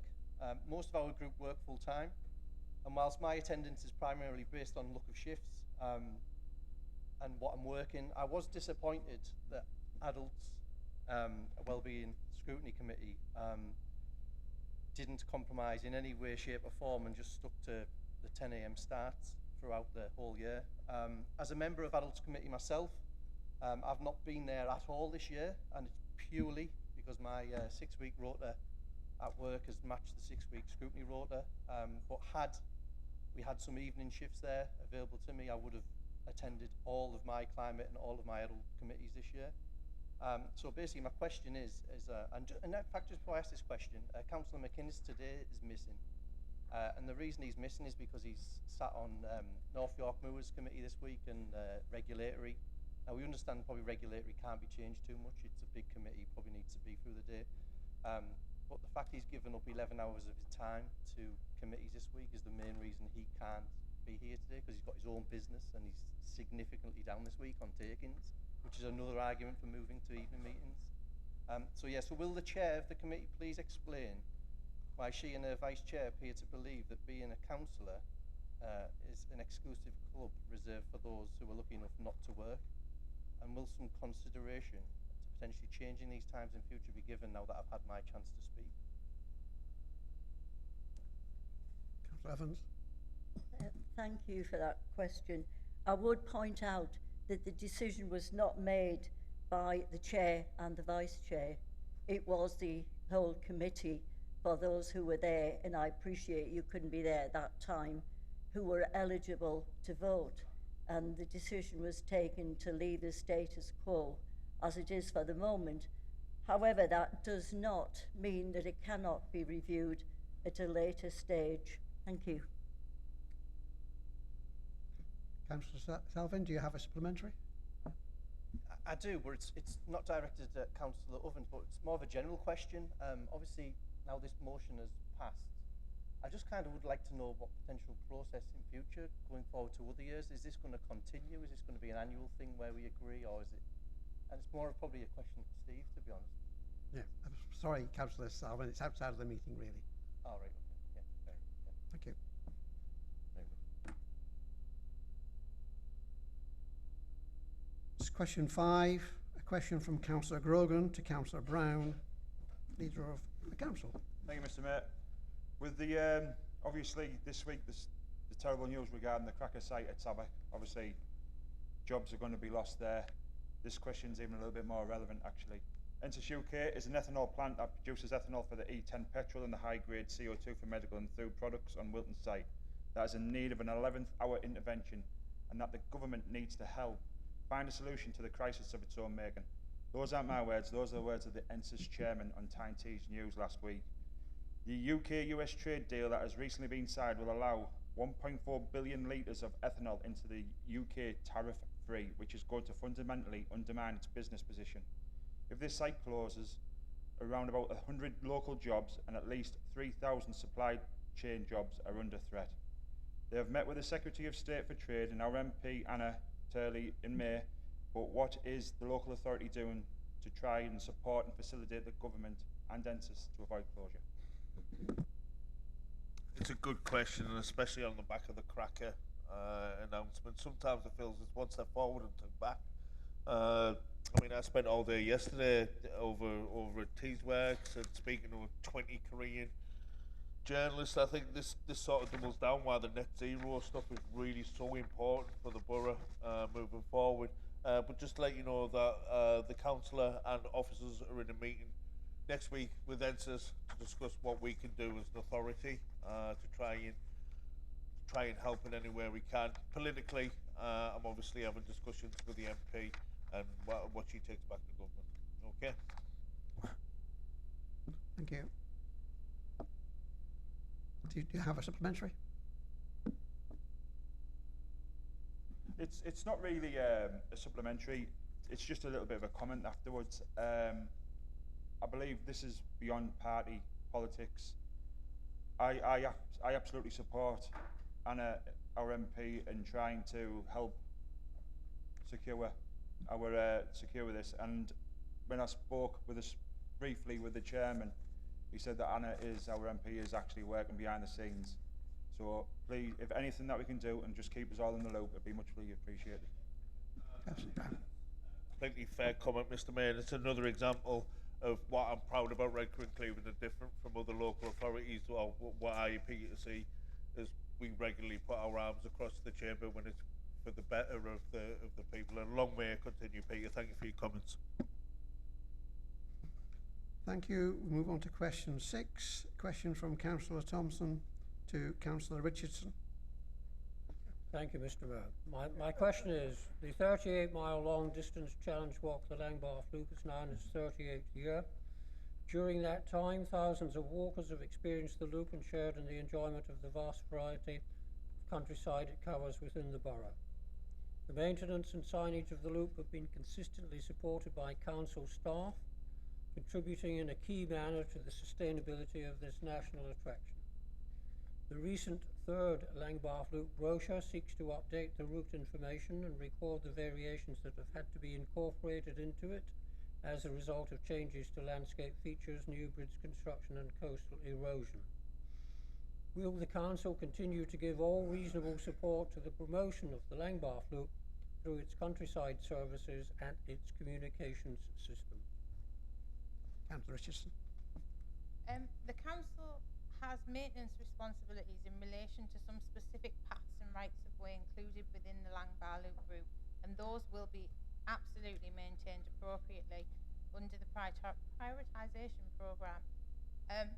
However, we're happy to discuss how the council can continue to support this in other areas and what the needs are along the pathway.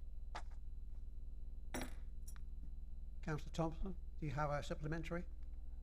Can I thank the Cabinet Member for that first response? In the early years, an annual commemorative charitable walk was held, supported by Langbath Council. Will the Cabinet member offer support for the reinstatement of such an annual charity walk? Councillor Richardson. Depends what it costs. I'm not sure I can walk 38 miles, but I'd certainly come for part of it. Yet we're open to discussion, but of course it depends to what extent that support is needed.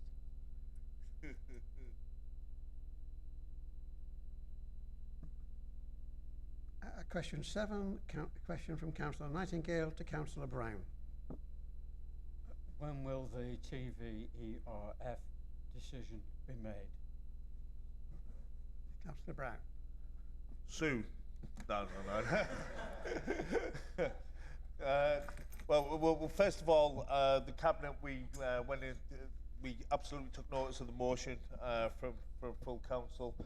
We needed to know some more information, and I needed 100% clarity on things. For instance, it has been confirmed to me, this is 100%, there will be a £900,000 exit fee should we decide to pull out at the 11th hour. Now, the drop dead date for going to for appointing Viridor will be the end of July, so you can have you'll get a decision by the end of July. But just another thing I really needed to confirm, which I've said all along, but it is now being confirmed to me in writing by a number of people. With or without Redcar's 9%, it is 100% getting built. All 6 councils, all from various different political leadership, like Reform and Labour, have all confirmed that they are committed to the project. So whether or not we are involved or not, it is 100% getting built. Unfortunately, I can't do anything about the planning that was granted in 2020 or the political decisions back 5 years ago. So to answer your question, soon. Councillor Nightingale, do you have a supplementary? Very much for that answer. As the Resource Committee Chair, I was asked for my approval for the inclusion of the item at the Cabinet meeting, in the Cabinet meeting agenda on the 10th of June. I agreed to that because I was assured that a decision was needed to be made urgently. If it was urgent on the 10th of June, isn't it still urgent now? And in view of the delicacy of this and many other issues facing the Council, perhaps the leader of the Council could give us his definition of urgency in the Council decision-making. Councillor Brown. I think I just have. However, it also, yes, items do have to be decided on, but they have to be decided on with the full facts. For instance, if Cabinet do decide for Redcar not to be a part of it and for us to continue to send our waste to Havant Hill or pay a higher gate fee at any new facility we wouldn't have any part in, we decide not to go ahead, it has to come back to this full council for a vote. So, unfortunately, councillors, yes, if we do decide that, it will be back and you will have to vote on it if that's the way we go. But like I say, the drop dead date is the end of July. Thank you, Councillor Brown. Question 8, Councillor Nightingale to Councillor Brown. When will the leader of the Council report to the Council on his responsibilities as a member of the TVCA Cabinet? Councillor Brown.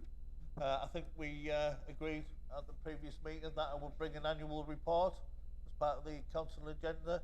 However, if there's anything pressing the council needs, he can just bring me at any time he wants. But we did agree that I would bring an annual report. I even said 6 monthly. And we did agree that, didn't we, at the last meeting, just for my own sanity? Yeah. It's already been agreed at previous meeting. Thank you. Councillor Nightingale, do you have a supplementary? I'm not actually getting at the leader of the council, but I don't think an annual report is sufficient. After all, we have more regular reports from cabinet members. The combined authority faces a considerable number of strategic, crucial decisions and governance issues. After the independent report review, the government made a best value review, And as a result, a more collaborative approach between the Mayor and the TVCA Cabinet is expected.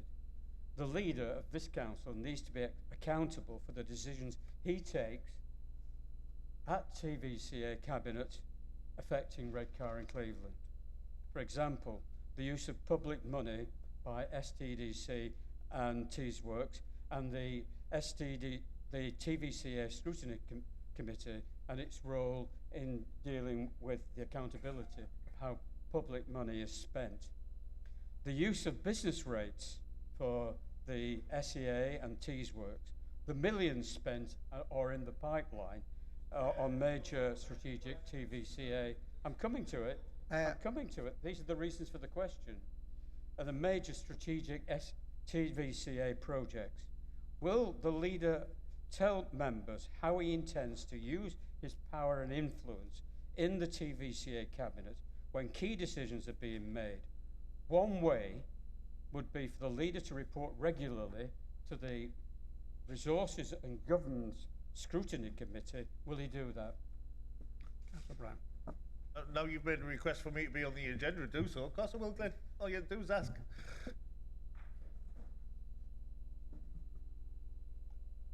We'll move on then to question 9, a question from Councillor Joy to Councillor Brown.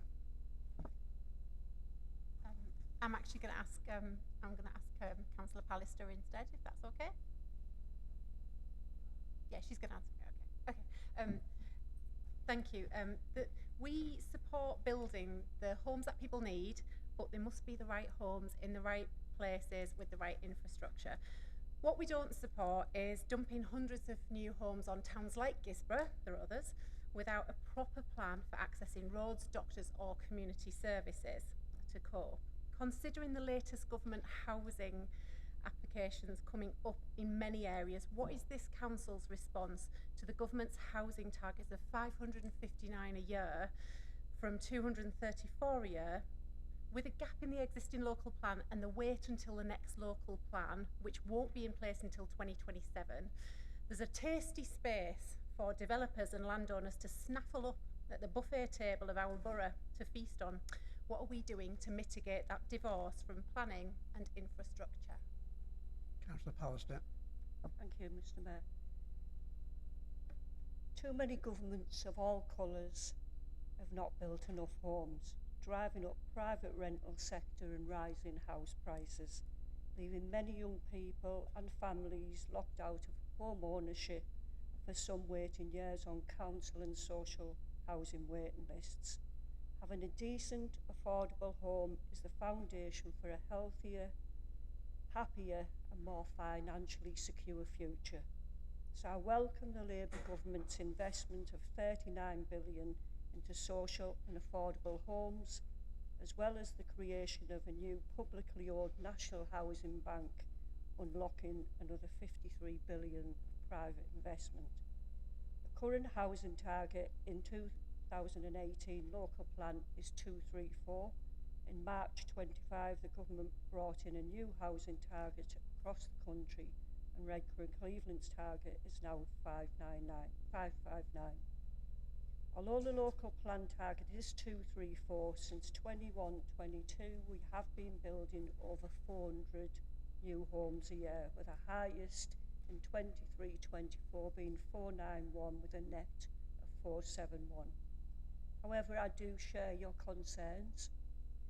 I think when we're seeing how increased housing targets, and we are seeing an increase to the 234, and that's obviously going to be higher, we do need to have well-planned infrastructure as well.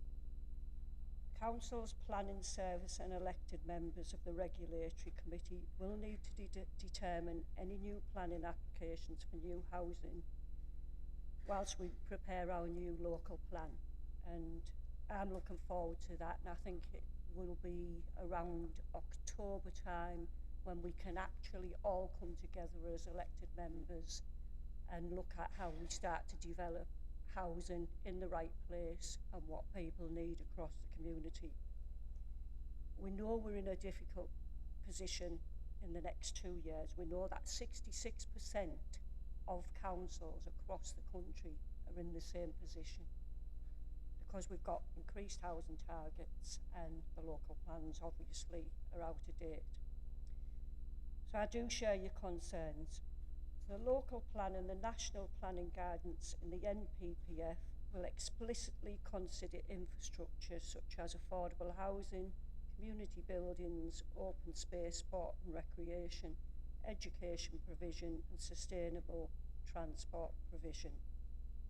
Officers and elected members will carefully consider whether any proposed development is delivering the required infrastructure and making a planning decision accordingly.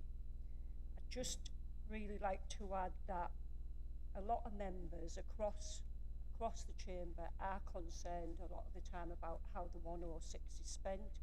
Are we bringing in enough of it? Are officers doing that work, pre-planning work to say, you know, we should be getting a little more value for what we're given and what the impact is on communities like Gisborough, who have a high level of housing developments. So, and really all we talk about is 106. So I have asked officers, I haven't got a reply. I was hoping to have one today, but I've only got a reply on a 106.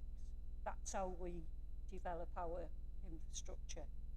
But I'd like to know more about how we also develop well-planned infrastructure working with Tees Valley Combined Authority. They have the money, they have lots of money in terms of particularly highways, transport.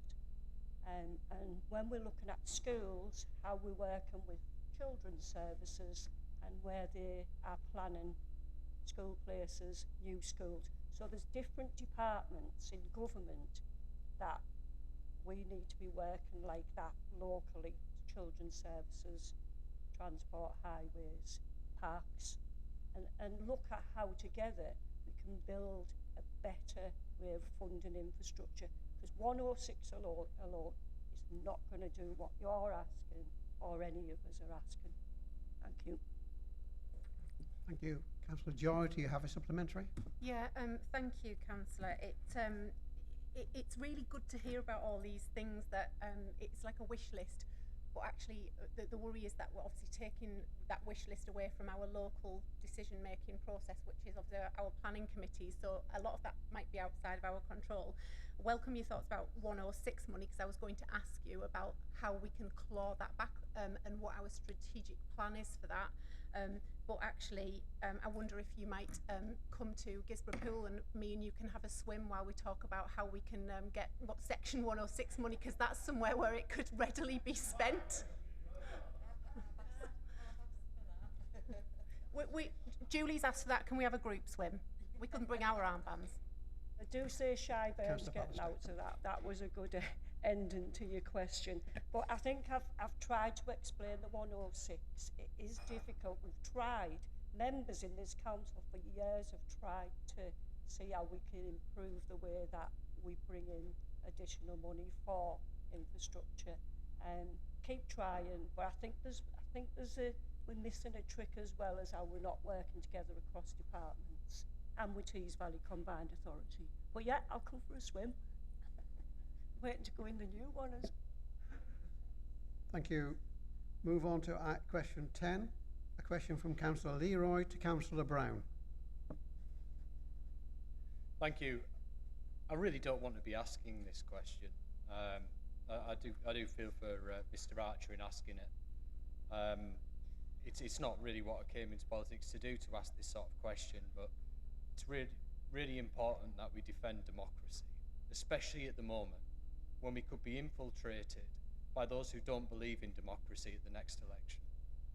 On the 13th of March 2025, the special council meeting, no councillor spoke in favour of the Tees Valley Energy Recovery Facility, aka Grangetown Monster Incinerator.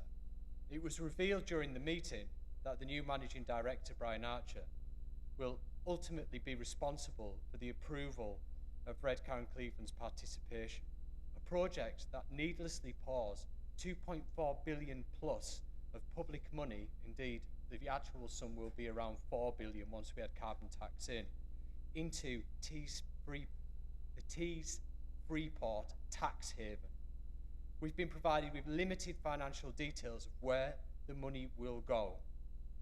Will the council leader commit to supporting a tabled vote of no confidence in Mr Archer, should he decide to go against the will of this council, and defy you as council leader, where you clearly outlined that it was your party's opposition to incineration which was leading your judgment in supporting the Tees Valley Energy Recovery Facility incinerator scheme?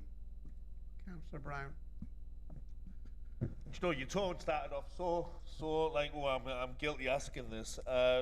There's three things about this question.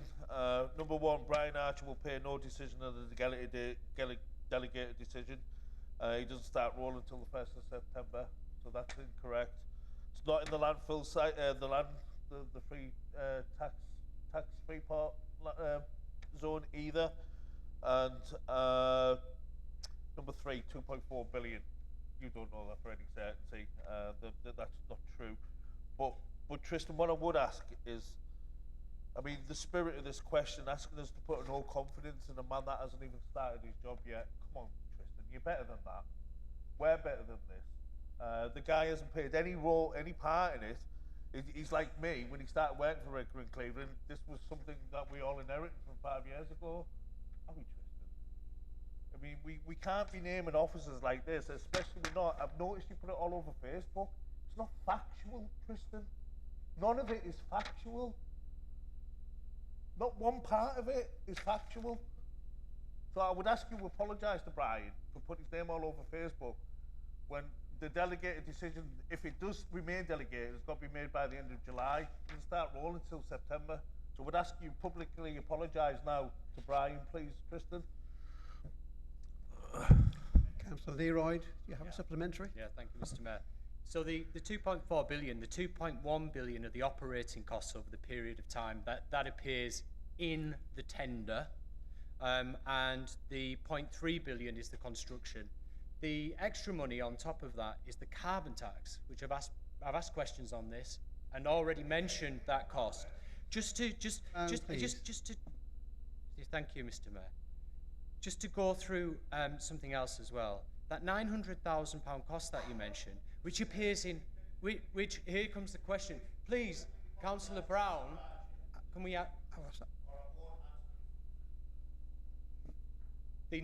the 900,000 that you mentioned, which doesn't appear in any paperwork. Here comes the question. Well, he won't answer your question unless you apologise to. I don't Mr. see Archer. why I should apologise. I've just asked a question. That is the role of the councillor.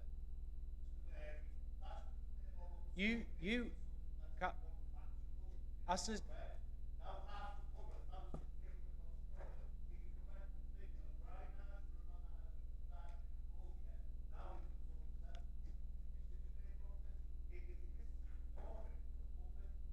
am I able to finish my question, or has fascism already started Leroy, under you, please. Councillor Brown? Both of you, please.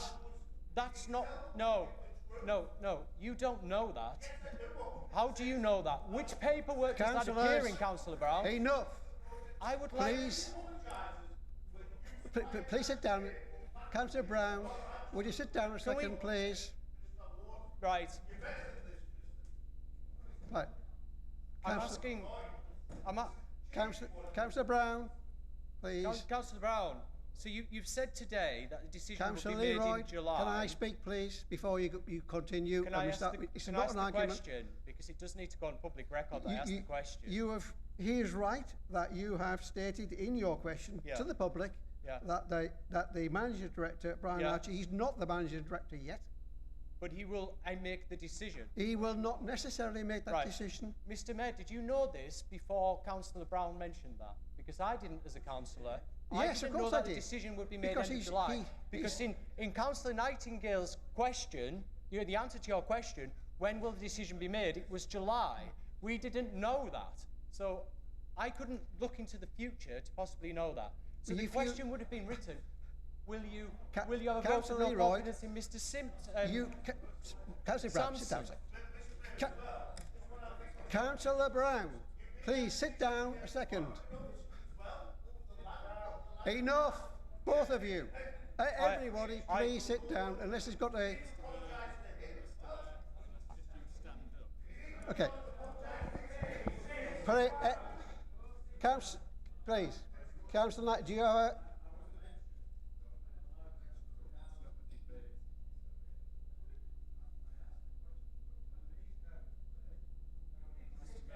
It's not a debate. Yeah. Councillor Nightingale, it's not a debate. Can everybody please remember it's not a debate, it's question and answer. Councillor Leroyd, before you start, one last time. You may not have known, but you could have, you were speculating that he would be in post when the decision was made. You could have said the managing director makes that decision without mentioning Mr. Archer. That would have been more succinct and that would be more correct. So please apologise to Mr. Archer for implying that he was definitely going to do that decision. That's all I'm asking.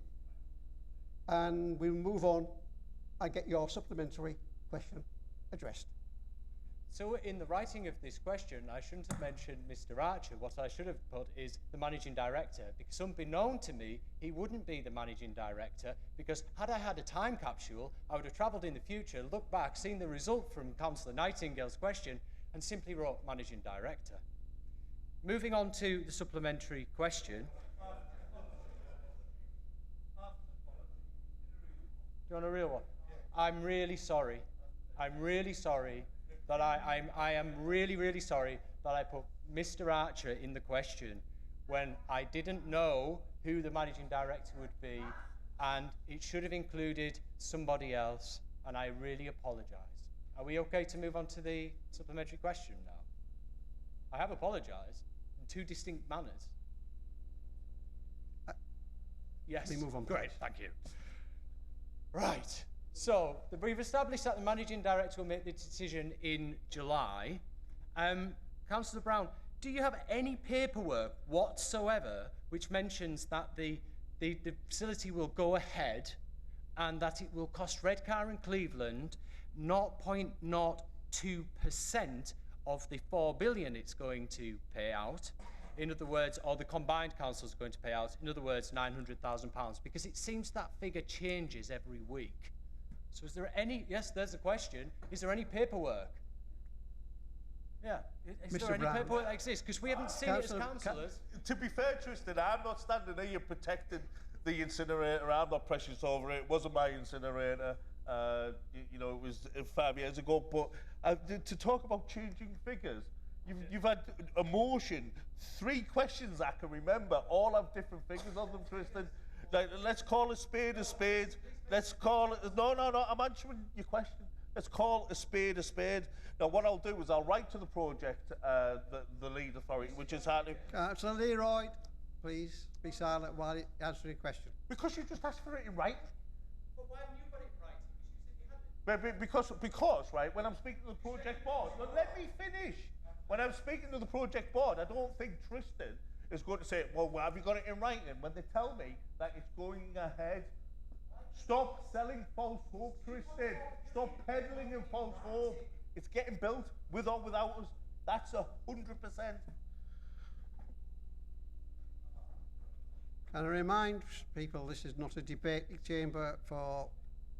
That is a question and answer session.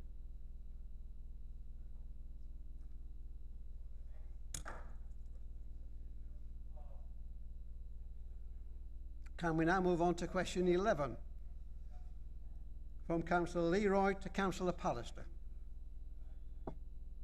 The Cabinet member may remember my question from the last full council that...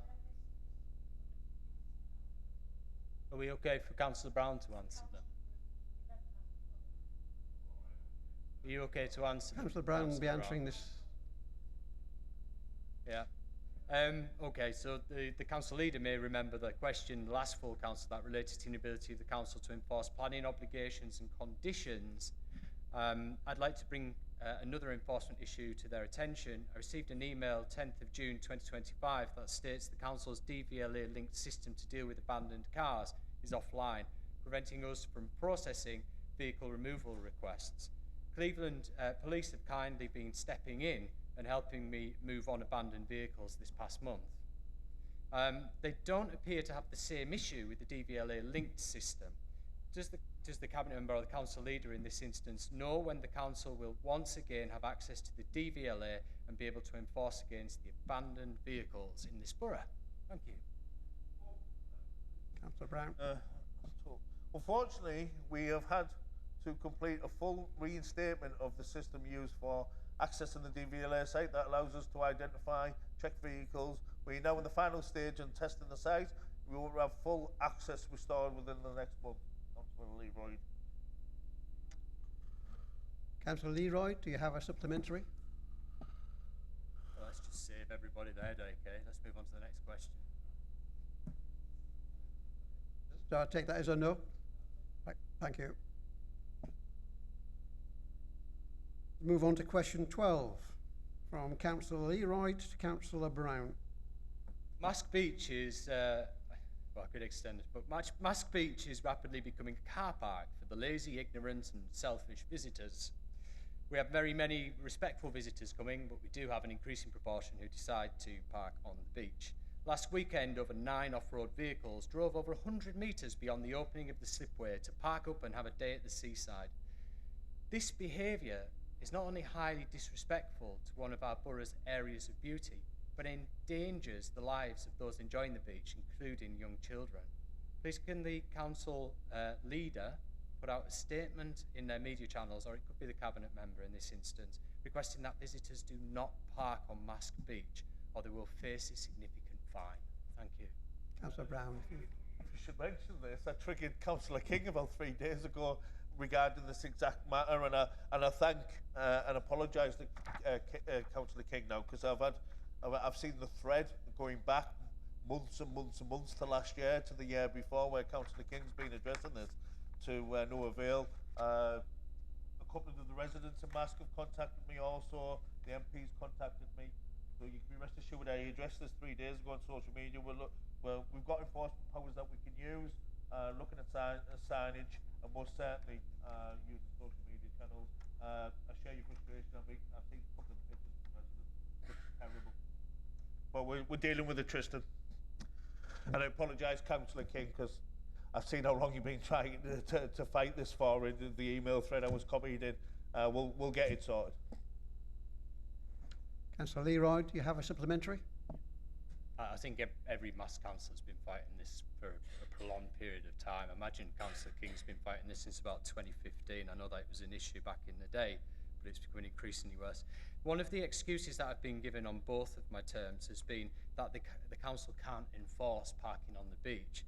But when I asked neighbouring councils how they managed to stop this, they mentioned Section 34 of the Road Traffic Act 1988. So why is it we're receiving emails from officers saying there's nothing they can do with regards to our beach? Thank you. Speaking to the wrong officers, Julian Figgs, Power of Nature. We're going to look at a public protection order that we've got in other parts of the beach, and then we can use it or alter it and bring in the legislation to protect the beach, Tristan. All right? Thank you. Let's move on to question 13. A question from Councillor Davies to Councillor Brown. You'll be pleased to know, Councillor Bowen, I'm not going to ask somebody else a question and then get you getting in speedos for something later on, as Councillor Joy was going to do. I can see now why she switched it to. I can see why she changed the question to Councillor Pallister in hindsight. Can the leader, with unequivocal certainty, inform the chamber when we will expect to see our CDOs back in post? I remember having the conversation, and you know I've spoken to the new managing director from September onwards as the new head of paid services. We're going to wait until then so he can sort of tweak his team. As I think it's only right. I don't want him to inherit a team that he hasn't picked sort of a few weeks beforehand. But certainly I don't know if we're going to get the entire CDO team back. But Brian mentioned it in his interview even. We are certainly going to reinstate, even if it's just one per the 3 regions, but September onwards. Councillor Davies, do you have a supplementary? No, I'll keep mentioning it until obviously we get to that point of getting the band back together again. You know, it's really important, and I think that the link between our residents and councillors has been lost. But I'll be absolutely glad to see it reinstated, and I'm sure I speak for most councillors that had good links with their CDOs in previous life will be pleased to know that that is an intention of your administration to bring them back in after September. So thank you very much.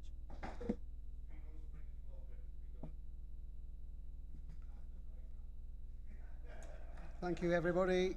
Can we move on to question 14? A question from Councillor Thompson to Councillor Quatermain. Thank you, Mr. Mayor. Through a motion passed in 2022, Redcar and Cleveland Council sought to regulate the residency overnight in nominated streets and areas within the borough by limiting the specific vehicles, recognising the concentration of motor caravans had radically altered the ambience of areas in the borough and has impacted on the use of the highway, in some cases detracting from the amenities of areas and resulting in many instances of abuse of the local environment. It was understood that full public consultation will subsequently be required to be undertaken to assess the views of all interested parties in the borough. And whilst intending to reduce the limit to where and when motor caravans can park, it is also expected that full support will be given to encourage motor caravan users to visit the borough and utilise the nominated areas which are being provided for their enjoyment. The motion proposed that, subject to the outcome of any consultation as outlined above and any necessary approval being received from the Department of Transport or other appropriate body, this council shall proceed to introduce appropriate prohibition of overnight parking restrictions in relevant locations identified through the consultation process, and to do so at the earliest opportunity, but at the latest by the 1st of April 2024. Given that the due process sought within the spirit and letter of the motion was not followed, with the now not unexpected outcome of radically altering the environment of the residential area of Marine Parade, will the Cabinet member meet with ward members at the earliest opportunity to consider how parking issues in that area can speedily be addressed? Councillor Quatermain. Thank you for your question, Councillor Thompson. This is a reoccurring problem that comes up quite often, particularly this time of year as well. We're aware of all the history. I don't want to regurge all that back up right here, right now. It'd probably take longer than the exchange between the leader and the councillor behind me. What I'll say is I'll happily come and meet you. I'm aware of other boroughs looking into this as well. So happily come to meet you, and we can discuss the potential of action. Okay. Councillor Thompson, do you have a supplementary? Sorry. Yes, I have, Mr. Mayor.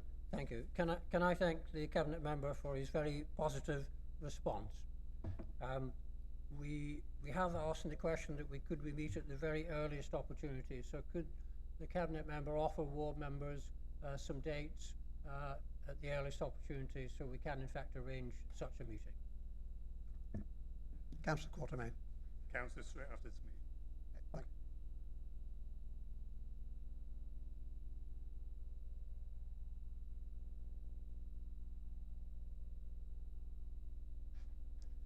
Thank you. Thank you, Mr. Mayor.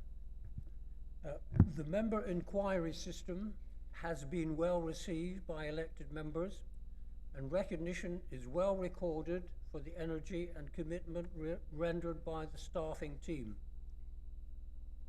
I could repeat that because it is absolutely wonderful to have such a committed team. I'm not saying that they're unique in the borough, but they have our support in the work they're doing.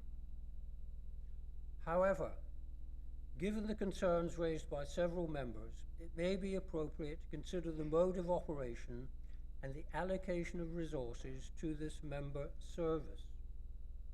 At 2 successive resources scrutiny meetings, the subject of member inquiries operation has been raised, highlighting the challenges experienced by some members.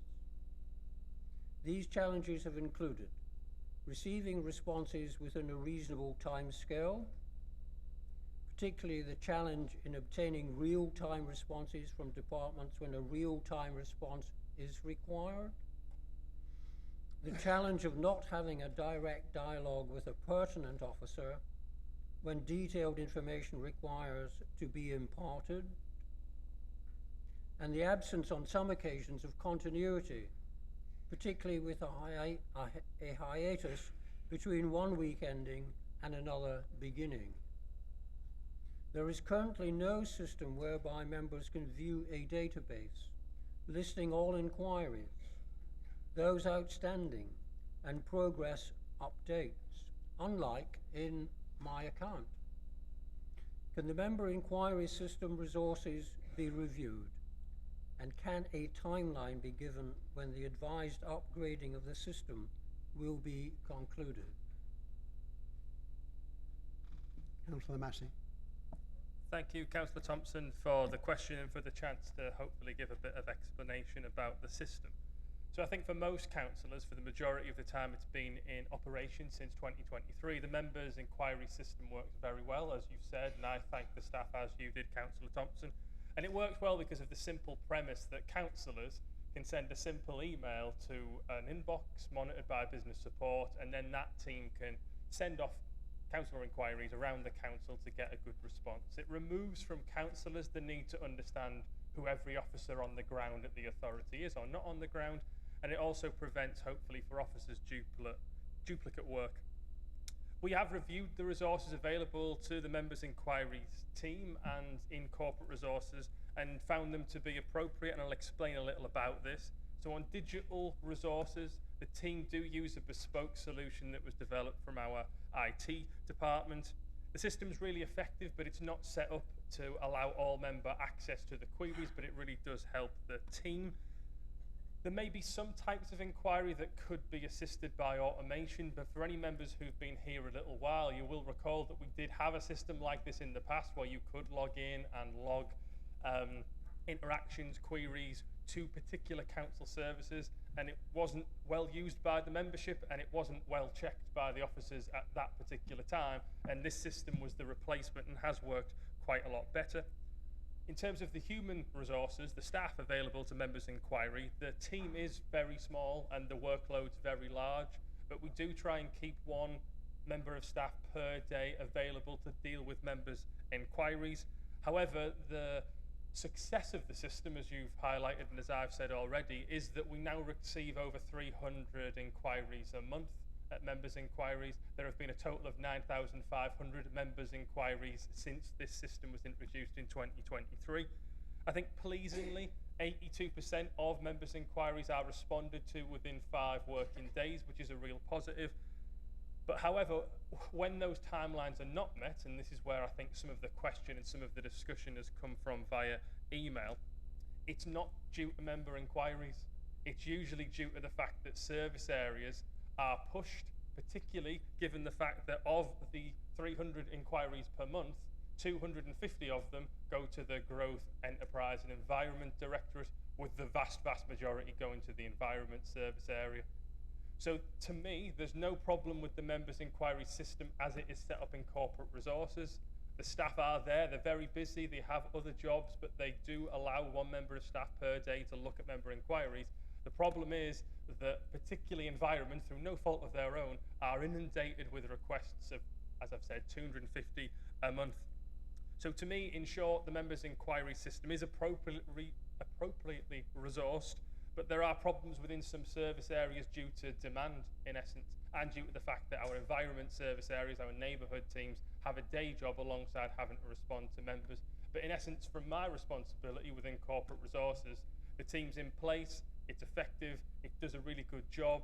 There are some issues clearly on the ground in terms of how members' inquiries are initiated, how they are implemented, at a neighbourhood, environmental level, but they're not a fault of the system. They're just, unfortunately, a fault of how many inquiries we're getting, which is a good thing, but the ability to respond to 250 inquiries per month in environment and neighbourhoods is very difficult, but that's a question for neighbourhoods more than members' inquiries at this point.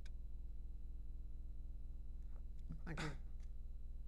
Councillor Thompson, do you have a supplementary? Yes, I have, Mr. Mayor. Thank you. I thank the Cabinet member for his reply. I'm not quite sure if he's actually replied to some of the specific aspects of the question. And that is the out of hours, the hiatus over a weekend, so that if a question is asked, for example, Mr. Mayor, on a highways issue, and a highways inspector would normally respond to that by telephone call. If the highways inspector, and this is just one example, is not advised until 2 or 3 days later, then the evidence that prompted the initial inquiry has disappeared. So everyone's wasted their time. So there is a real time element question here. There is also the question of progress chasing, whereby, as I exampled in my question, Mr. Mayor, the My Account system allows interrogation of the historic database, which lists all of the inquiries that an account member will have made. It gives how they have been addressed and whether they have been signed off. The member inquiry system does not provide that opportunity. So we were advised at scrutiny on 2 separate occasions that there is a system being developed that will be comparable to the My Account system, which is why that was contained in my question. So it's not a supplementary, it's a reiteration of when will the updating database be available to members to assist in the workload of the service by looking themselves at the database so that we can have an interactive opportunity, and that in itself is just one of several aspects. So I mentioned 2. So I would ask the Cabinet member if this could be considered to come back, and I know it's not her purview, onto the resources scrutiny agenda for further discussion, and hopefully benefit from that discussion in progressing an improvement overall, whilst accepting the resources that you have itemized that are made available are being used to the best of their ability under the current circumstances. Councillor Massey. Thank you. The only question that I could spot in the original question was around reviewing the service, the members' inquiry services, and in my response I outlined that I have reviewed the service and I've found that the team that are in place, the work that they do and the responses that they give are exceptional. Unfortunately, as I referenced earlier, there are some issues within particular service areas out with the members' inquiries where we've seen a delay in response. But I can confidently say that if you are receiving a response to your member inquiry, it is not the fault of the Corporate Resources Business Support team. That's not to say it's the fault of the Environment and Growth and Enterprise team, but it's the accumulation of 250 contacts per month within that service area that are causing some delays. It's the success of the system that's causing some delays. I think in a general sense, the out of hours point that you raised in your supplementary statements, the out of hours, I know we had a few emails going around. I got back from leave this morning, but Councillor Brown gave a really helpful reply, I think, which is that we want members' inquiries to be used for 99% of all cases. But if there is an emergency, if there is something that requires a very immediate response, the Council's call centre, which is open out of hours, would be one place to go, alongside potentially talking with a Cabinet member or the leader of the Council. I'm more than sure would be happy to assist if there was something particularly urgent or an emergency. And alongside that, Councillor Brown also said that it does not preclude members contacting officers the members' inquiry system, but we would encourage that 99% of inquiries do go to that system to avoid the duplication of work that we did see occasionally in the past. I think in a general sense on members' inquiries, there's no plan to replace the current system that we have, but there might be the opportunity for councillors to be able to log potentially through something like My Account. Things where they can upload a photograph very easily, where they can put GIS, map, GPS information, but that's not to replace members' inquiries. But as you have said, Councillor Thompson, I'm not the chair of the scrutiny committee, but he is in attendance and he may well want to take this on board in terms of a work programme. I believe we have a meeting coming up, Councillor Nightingale, to look at the work programme in corporate resources. So I'd be more than happy, certainly, and I know John Bullman and Vicky Smith would be more than happy to try and assist with this from the IT and business support service. So thank you for the question. Thank you. Well, that is the last question for today. And can I thank members for their attendance today, and I call the meeting to